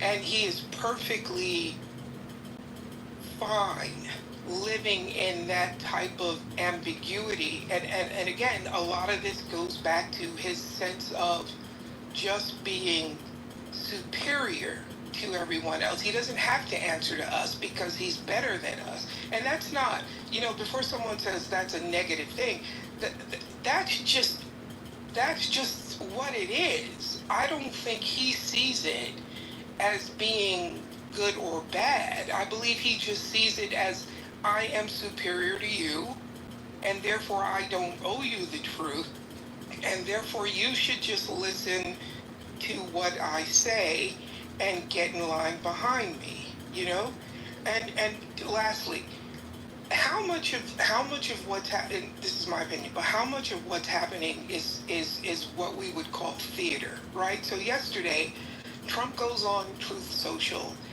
and he says that, they got a warning from Iran that the attack was coming in, and that's why there were no casualties in Qatar, right?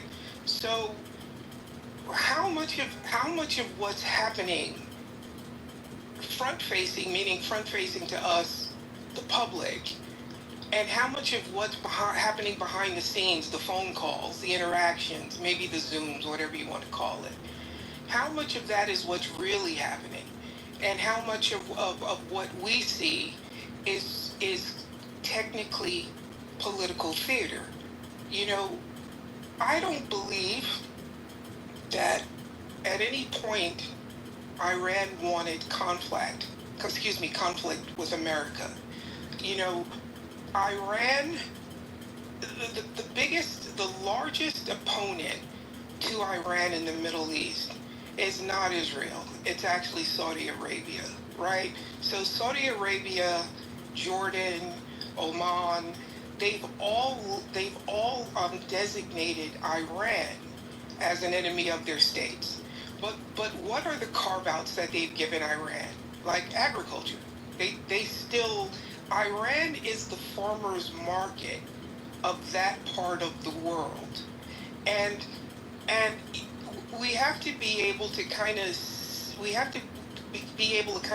what is being said to us and what might actually be happening behind the scenes.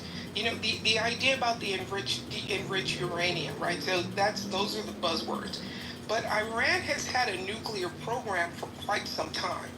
Now it's, well, they're enriching to like 60%, which could possibly be weapons grade.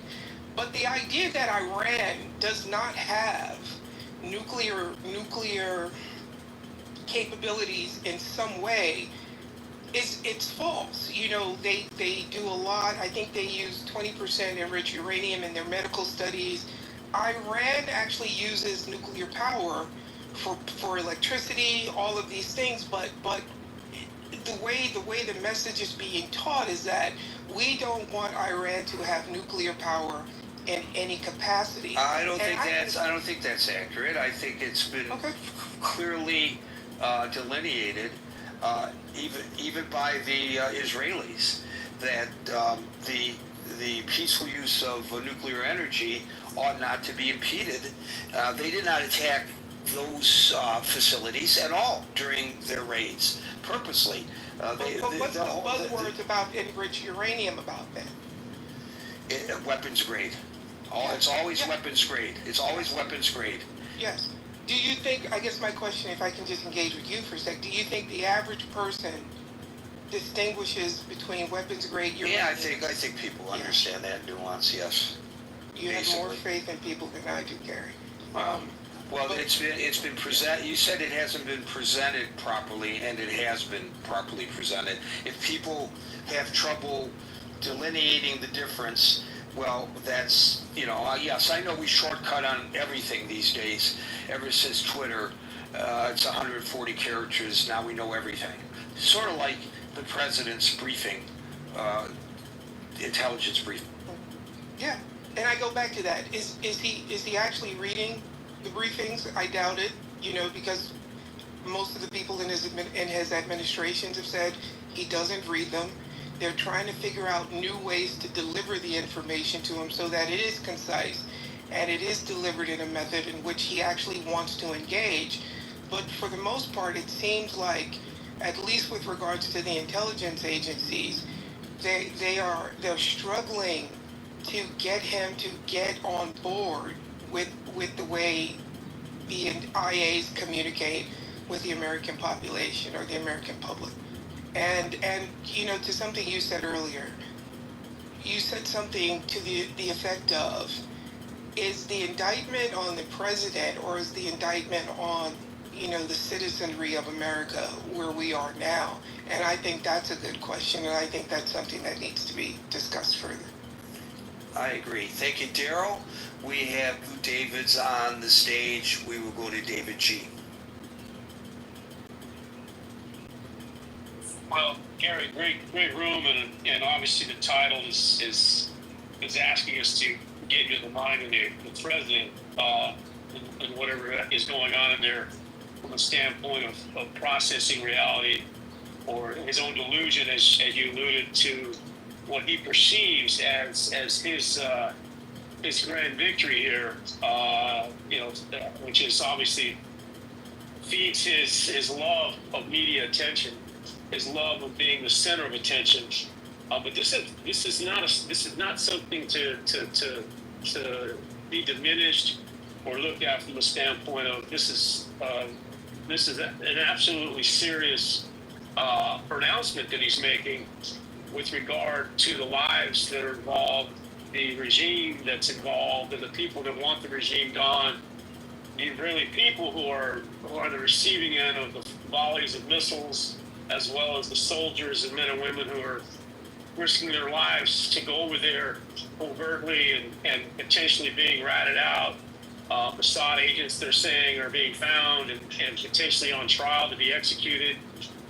So we're seeing a regime response as well that's going to treat everything like guilty until proven otherwise, and responded in kind with these executions that happened today or yesterday. But there's a lot of what's interesting is that while the optics for the president are important, and obviously the leak that came out from his intelligence apparatus, while embarrassing, I think it was essential because he's not listening to the experts, Gary. He's not listening to the intelligence, and he doesn't want to message the intelligence in a way that makes it look like we have a lot more work. Well, he doesn't want to. He doesn't want to rely on the intelligence if it disagrees with his preconceptions. He will embrace it when it's aligned with his view of things. He does, Gary. I sent you something back channels from the BBC.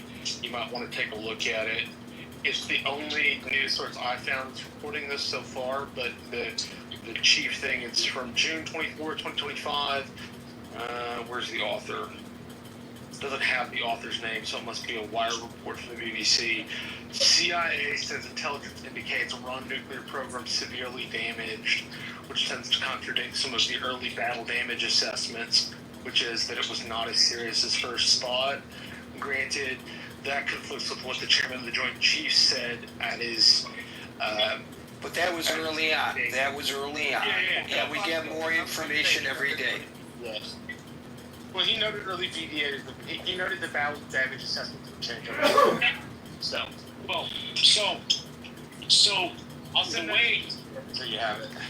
But the technical, the stuff that needs to be done to determine the level of the damage is very difficult. I was they're talking about they need seismic detectors to be able to analyze the depth and magnitude of the underground explosions, very similar to the way we understand earthquakes.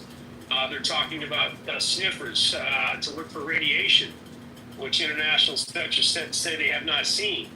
And then there's these sophisticated sensors, these LiDAR sensors that detect that light detection, which provides, and then which can provide 3D maps using laser pulses from aircraft and drones to look inside the mountains. So absent this very technical feedback, I don't know how he can arrive at these pronouncements, Gary, and to make everybody feel better that we put these sophisticated bombers in the air and drop with this precision. It's also argued, Gary, that Iranian got in front of this potential threat by being on the front end of innovating very hard concrete. Popular Mechanics had a great article that I posted in other room today that spoke to how strong this new cement is with regard to beating back the bombs. And the fact that they haven't seen any subsidence showing that there's been an implosion inward says that there's a lot of structural damage that's still intact, or a lot of structural infrastructure that hasn't been affected. So, I don't know what his motivation is, Gary, why he has to speed this up as fast as he is to arrive at this sort of definitive outcome, which we know is way more complicated and intricate. And I think the American people aren't stupid. They're not going to just buy into something that is as involved as this. and then of course you have the regime and the enrichment, the high levels of enrichment uranium that are supposedly being secretly guarded or hidden, and they can still sprint to a bomb with some of this stuff. So, and we're now pushing the regime into a corner where they're seeing the only way that they can potentially defend their regime is to go get a bomb now. And I think negotiations is the only way to get them back into the sunlight so that we can try to counteract this. Because future bombing and war, unless we really get in there with boots on the ground to eradicate every component of this regime, we're not really getting it done. This is not we can't just fight a war in the air and expect the outcome to be what it is. So delusional, maybe not, but delusional from the standpoint that he wants a victory. He wants to cement his credentials. He would like nothing more than to appear before the Nobel Committee and receive that prize, which would, in his mind, not something money can buy, not something that crypto drifting can buy. And I think he wants to solidify his legacy with that ultimate hardware around his neck. But we'll see if that can be accomplished. And I'll end there. So I think it's interesting, thank you, David, to contrast his position and that of Netanyahu and the Israeli government. The Israeli government is saying, Netanyahu in particular, but in general, but Netanyahu in particular, that they have achieved their goals. This is a great victory for Israel. I do not believe that Netanyahu has said that the nuclear program in Iran has been obliterated and blown to kingdom come, which might not be terminology that he'd feel comfortable using. But at any rate, the point is, he is recognizing or claiming or maintaining, depending on one's perspective of it, that this was great. And it could have been done without the help of the Americans. And congratulations to President Trump for having the fortitude to do what he did by sending the bunker bombs and the Tomahawk missiles into those facilities. And at the very least, according to the latest assessment from the Israeli intelligence, they've been pushed back 3 years, which I would consider, if I felt that an attack might be imminent, that they're that close to developing nuclear weapons, I would consider that a victory in terms of the battle, But you don't hear him resorting to the hyperbole that this is the greatest thing and this compares to Hiroshima and Nagasaki and ending wars, and that Iran will never now have nuclear weapons. He said that today, although he said, I don't think they will do it. He didn't say that they won't. He says, I don't think, which is a qualifier. I will give him credit for the qualifier. So that's the difference between President Obama, President Trump, and Prime Minister Netanyahu's response to all of this. We go from David to Dave, and this is Dave Litz. Thank you very much. So, somebody say that maybe the American general public cannot take the too complex information. Middle East is very complex. I think most Western nations do not have the complexity of knowledge and deepness of history and religion to understand what is going on. And I disagree a lot with many statements made with the prior speaker. I think I start with Anson, which I think agree in many sense because he's an expert, and as an expert for other area, when I recognize expert, I totally respect for the deepness of analysis. Just want to point out, that I repeat yesterday what I say, I repeat what Anson has spoken. There are two clusters of attack on the nuclear site, right? 3 hole. When you see 3 hole, each hole 2 bomb, right? That means you have double guarantee, right? Each 2 bomb for each hole is sufficient to go down to 90 meter. But I have put in extra effort. I have found 3D schematic of that site, and there is a thick layer, very thick layer, enough to prevent nuclear weapon. That means if you drop a nuclear weapon, it's likely it will hold, right?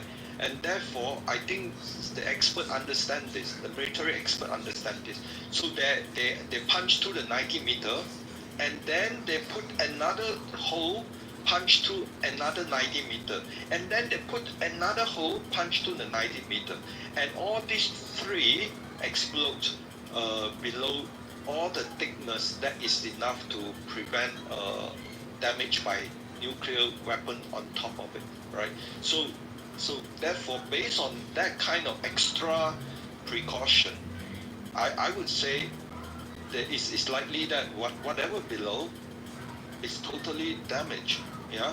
Just based on that. That means the extra effort, not just 1 hole with 2 bombs, it's 3 holes close to each other. It's not like far away. They are very close. They are like maybe like 50 meters next to each other. That's how precise is it, right? And they understand how the mechanic, the explosion, whatever, but it's double guarantee to make sure whatever below 90 meter is totally destroyed, right? And then it's not just 1 side, but 2 sides, and anybody have the schematic of the place, know exactly where to pinpoint the 2 cluster of 3 holes, right? So I'm quite confident that what downstairs is really destroyed, and if that 2 cluster are deciding how to get into downstairs, that means now you have no chance to get downstairs.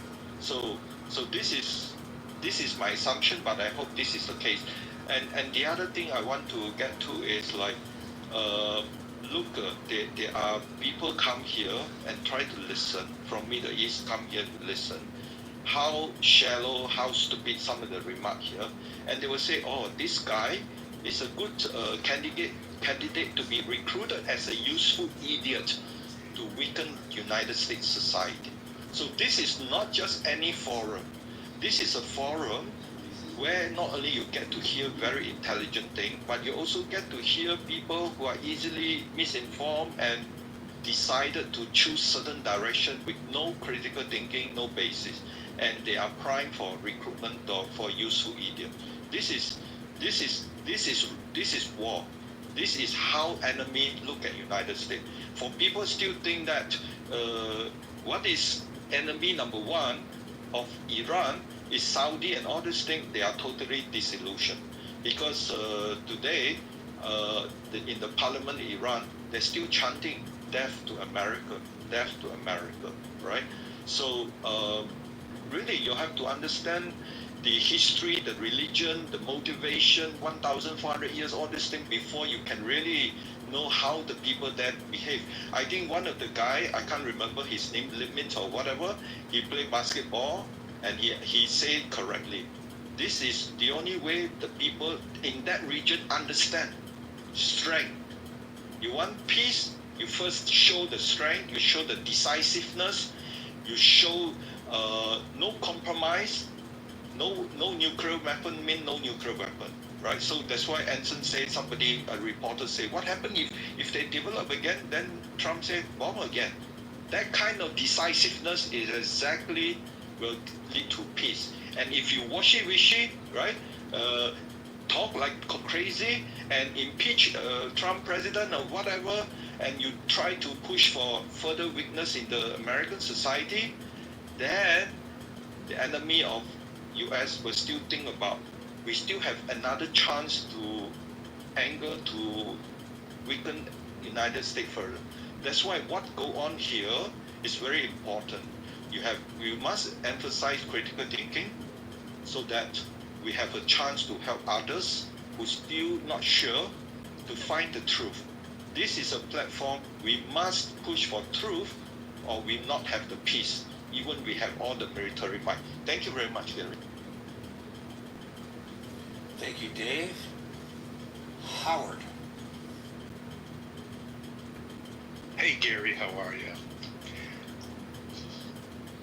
I am Peachy Kino. Good.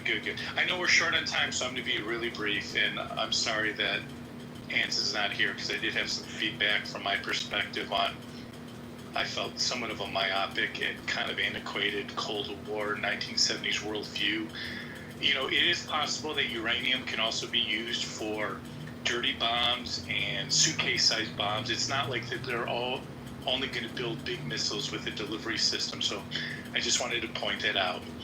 But I am happy to announce actually a Critical Thinking Forum exclusive. We sourced a limited edition 2,500 MAGA-like red hats from China. They're much cheaper than sourcing them in West Virginia, Steve, for only $20.25 plus shipping and handling, and the hat says mission accomplished. So I'll post my eBay link in the chat messenger, Gary, and thanks for listening. I'll land my Skylab there. American capitalism at work with the assistance, of course, of slave labor in China. Thank you. You are a, as Mark Levin would say, a great American. Dominic. Hey, Gary, I'm going to be quick because I want to hear from Steve. 2 points. I forget who was talking. He said I said something wrong yesterday. If I did, I apologize. But I went back and looked at some reporting. So I went back to Maggie Haberman. I think she was working for the New York Times at the time. And Maggie published several stories, basically, that challenged the narrative presented by the U.S. intelligence community regarding President Trump's connections to Russia. And she positioned herself as an independent voice, which I respect. And then there's another reporter, and I'm trying to remember, Miranda Devine. She worked for the Post. And she spoke quite openly about the work of the FBI, the Steele dossier, and the work that the CIA did in collaborating with that report on Donald Trump. So I'll just leave it there. I don't want to take any more time. The main point I wanted to mention, Gary, was the apparent lack of interest in the leak that CNN got, which was a leak of classified information. And I was trying to see if CNN had actually received the document. Did they actually receive a classified document on national security? And apparently they did not. What they reported is that they had reviewed the document, but not had actually received it. Dominic, isn't receiving a crime? No, it's not. No? Okay. No. Well, no, receiving is reviewing is not. And so I went back and I took a little bit because the report that was leaked was published on a classified intelligence network called the Capstone Network. It's called CapNet. And whoever leaked that information to CNN apparently got it off of CapNet, which is where this preliminary document was published. And apparently, the government knows everyone who logs on to that network. So the investigation is going to be taking place as to who gave that information to CNN. And the question I have is, I wonder why CNN didn't tell the people that the document was classified intelligence, and they did not report when they gave us the information about what it said. They did not say that it was surreptitiously obtained classified intelligence. And I think that is, Gary says I can criticize journalism. I wish they would have told us that. Anyway, that's it. That's all I got, Gary. Thanks a lot. And obtained surreptitiously. I'm going to look that up and see whether that's true. And I wasn't being critical when I said that you critique the media. I just made a statement of fact. Steve, and then Alan, heads up. You follow Steve, and you are our final word. Steve? Yeah, Gary, before I comment on anything, I just want to preface it by saying this. When I lived in North Carolina, one of my really good friends, and helped me get into computers, I later worked on a regional team, was the head of electronic warfare at the Special Warfare Operations Center. Now this guy is a guy that when Delta Force goes out, he's the guy helping them with everything they need electronically. And me and him was having a general conversation one day. And what he told me, which he had no reason to lie, he's a good guy, straight up with me. We have stuff that if the American public knew about would blow their minds. So before we start saying that Trump's being delusional, and before we start talking about all these bombastic things that we attribute to this man, there's probably stuff that he's receiving in the Oval Office in real time and after the strike that is beyond probably our wildest fantasies to imagine. So before you paint this guy as being out of touch, delusional, you got to ask yourself this: do I know the capabilities of the people that's giving him information? Do I know their complete capabilities? Do I know what they're able to give him? And before you start saying that, stuff like he doesn't read his intelligence report, this was one specific event that he's locked in on with his generals, with his intelligence people. It's not like you're reading a review of all the things going on all the way around the world. No, you're locked in on one thing, and it's very important to him. So before you could call someone delusional, you'd have to have all the facts that they had at your disposal, or else you're being delusional in your assessment of it. And I just say this, that I don't think and I don't think we should, because it compromises national intelligence. We have no idea what their capabilities are. We have no idea in real time, or maybe within a few hours, what the capability of the military and intelligence agency is to assess it. Furthermore, if we're talking about it's totally destroyed, I think he's probably referring to not that they tend to move 60% uranium around somewhere. I think he's probably talking about the production facilities that was going to take that uranium and turn it into 90% weapons grade. So, but this is so atypical of this thing with Trump. Trump does some bombastic things, but he done one thing right here, and we're trying to uncover every rock. We're trying to uncover every leaf to find some way to assassinate this guy's character. We had a problem in the Middle East. We got people saying death to America. We got a regime that's working on ICBMs that could hit the United States. We got a country that's trying to destroy another nation with any mechanism possible.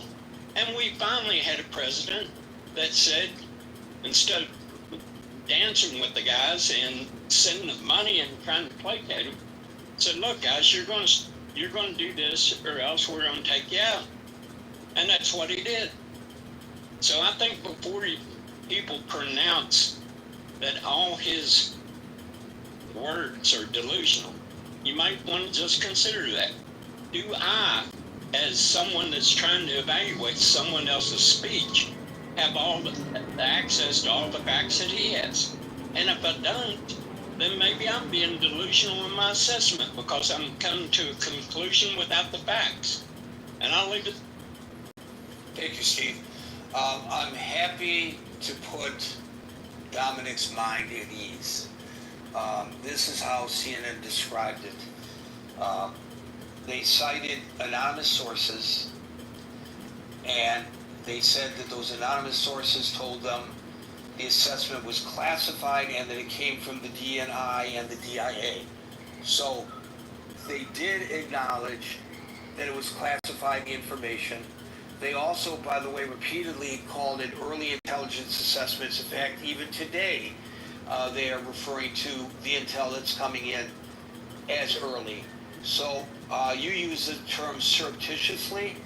I don't think that I can find any place where they actually use the term surreptitiously, but they did note that it was an anonymous classified preliminary report that was leaked to them, and the leak has been viewed as unauthorized, but CNN did frame it as reporting on classified intel received, and so they did meet the criterion that you threw out for them to meet, Dominic. So bravo to you for holding CNN's feet to the fire. Okay, Alan, you get the final word.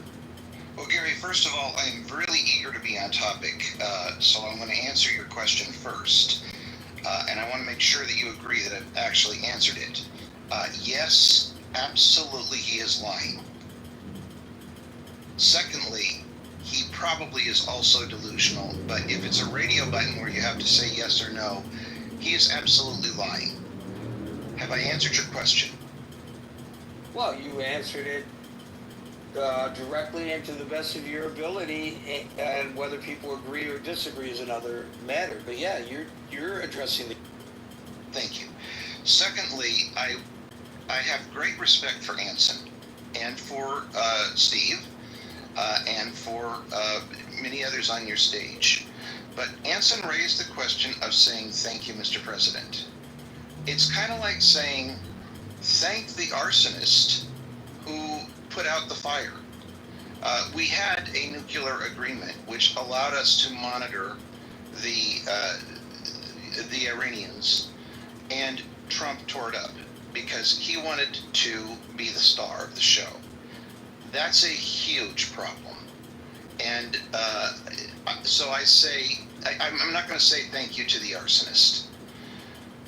Finally, I want to get to something that Scott said both yesterday and today. I think it's true to some extent that all presidents lie.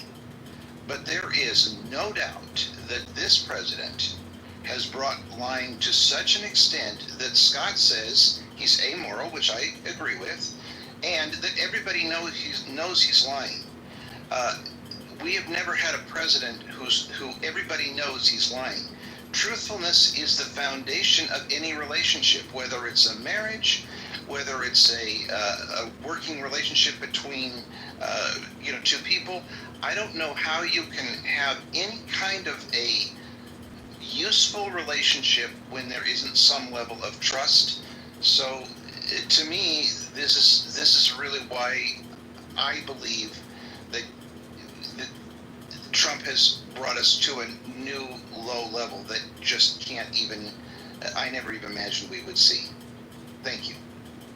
So as you were speaking, and yesterday I addressed this, I said some people felt that the JCPOA, the Joint Comprehensive Plan of Action, that the current president, withdrew from in 2018.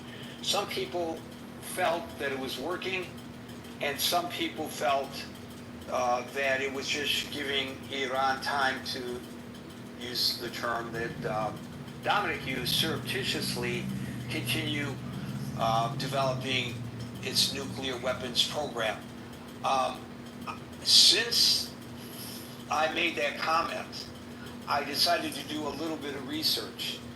And I wasn't going to mention it, but since you brought it up, I just want to point out that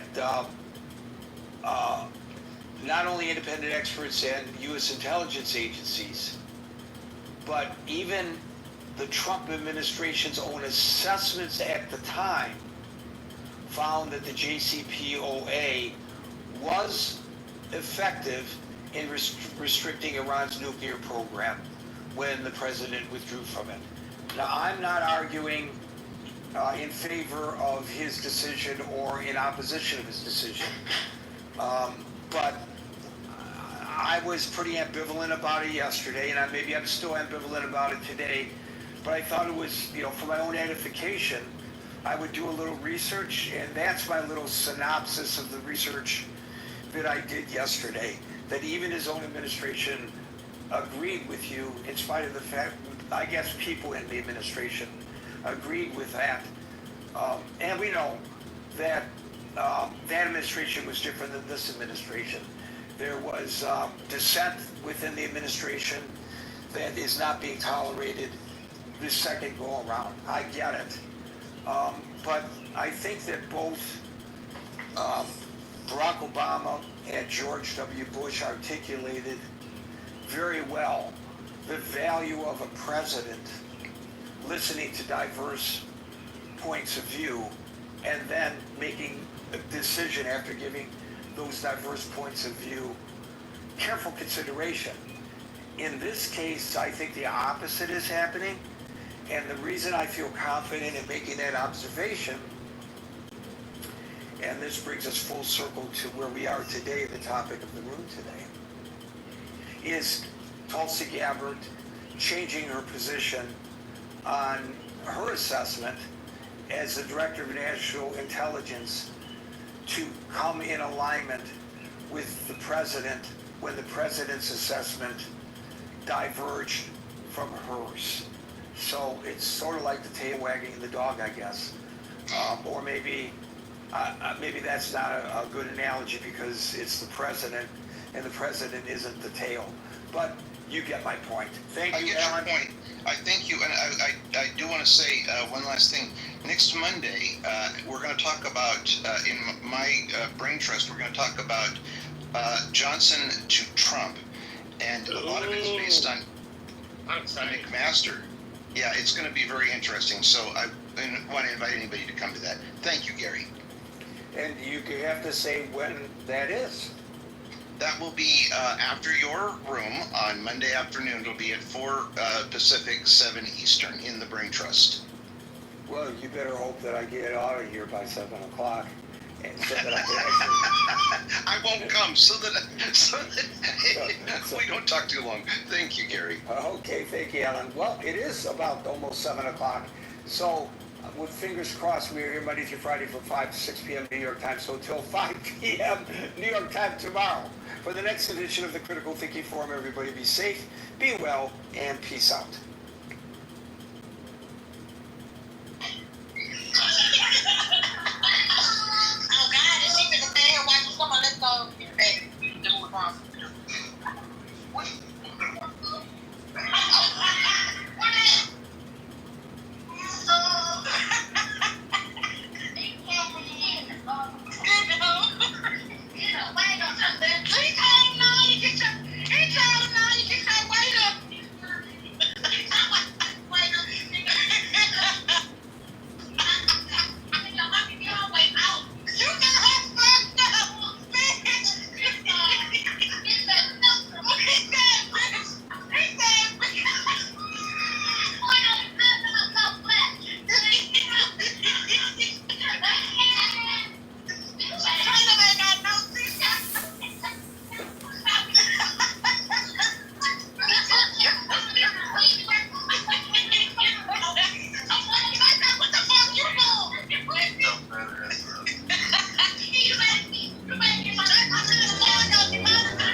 You're not doing that. In your 4 or 5 years. Wait, this guy doesn't even know what he's talking about. You doing 10,000 impressions a week? Yeah, I do views, impressions, whatever. But the point views and impressions are two totally different things. You don't know what you're talking about. Bro, I'm not upset. I'm just saying. That's a discrepancy. Like Rabbi, I looked up your entire history. Stop your fucking bullshit. Stop lying. I'm very calm. Stop lying. Stop lying. Yeah. And what I'm saying is, when you think about the next 3 years, there's no bigger product or service than me, right? Like, What is wrong with this guy? Come on. Josh. Oh, the electric is on in my name. No, you're nothing. You're nothing. Whatever you're saying means nothing. You are nothing. The reality is the population is going through a phase of transformation, right? The electric is on in my name. Marginalized in the way it's never been marginalized in human history, right? Through automation, robot technology, global outsourcing. So the American citizen has to recreate themselves, right? So I come in and say, hey, you know what? The mechanism of recreation is through the soul. Unfortunately, our society has demonified the soul. Can you tell me one of your accomplishments inside of this raid ever since you went there? I became a rabbi. I mean, I became an international personality in the media. No one goes down. Which anyone can do. No one has moved No, down. that's not international, buddy. I'm in Canada. I'm in the U.S. You're in Canada. I'm about to get her to Jerusalem. I'm in aerial fighting. No electric has been used. I was on CB, whatever TV. I was on. I mean, come on, I'm dominating. Buddy, you are a black person inside of Israel that is being used for you're being used for entertainment purposes. Black Rabbi. Rabbi right Oh. in the world. Do they let you in the bunkers? Unfortunately, I live in a luxury apartment. I have my own. How was that, brother? You fucking liar. You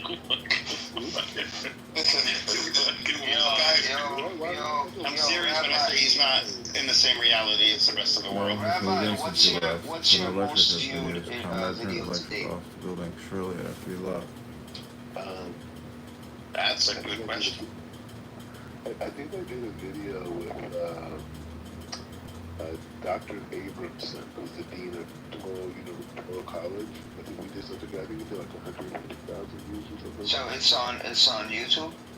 I would call. And I did another video recently, like a few weeks ago, on the Temple Mount here in Jerusalem. I think we did like 60,000 views. But I'm not a rabbi. I'm a rabbi. I'm a teacher of Torah. I'm not doing these types of stuff. No. I'm just going based on. You said you get a lot of views and impressions. That's one. That's it. That's all. I never said you were a rabbi. Yeah. So no, but I'm just saying, like, there's no rabbis doing these type of numbers. I'm doing podcasts. Or even preachers, unless they have mega churches, right? Is it Dr. John Abramson, by the way? Dr. Henry Abramson. Henry. And I think the title is Black Jews and Their Place in History. It's like a historical document. I mean, he's a historian, I'm there. But I'm doing like podcasts, like 3 podcasts every week. That's what I'm doing, like 10,000 impressions, 10,000 views a week. Impressions and videos are Don't give advice. That works. Don't give advice. Oh, this other guy that's in the video, I've seen him rap. This other Jewish black guy, I've seen him rap. How many views does that one have? 150,000, but it was 4 years ago. I thought it was more recent, which is fine. 150. Yeah, but I is 150. I did one like a couple weeks ago. So I was saying on the Temple Mount. Well, let him give you his YouTube channel. Yeah, my YouTube channel got class or something. Give it to him. Yeah, give the YouTube channel. Yeah, I give like 2 or 3 classes a day. You can see it on my lives. Okay, what is it? I'm on YouTube now. Just type in my name, Camera. Nah, bro, just type in that Rabbi Mordecai Joseph. Baby, see it. See it! And then you gotta realize again. He's pumped right now. No, I'm just saying I'm a rabbi. You know what I'm saying? I'm not like a. Let's spell it for him. Mordecai what? I know how to spell Mordecai. What's the other one? Mordecai Yosef. Yosef? Yeah, like Yosef, like Yosef. Yeah. I got it. Can you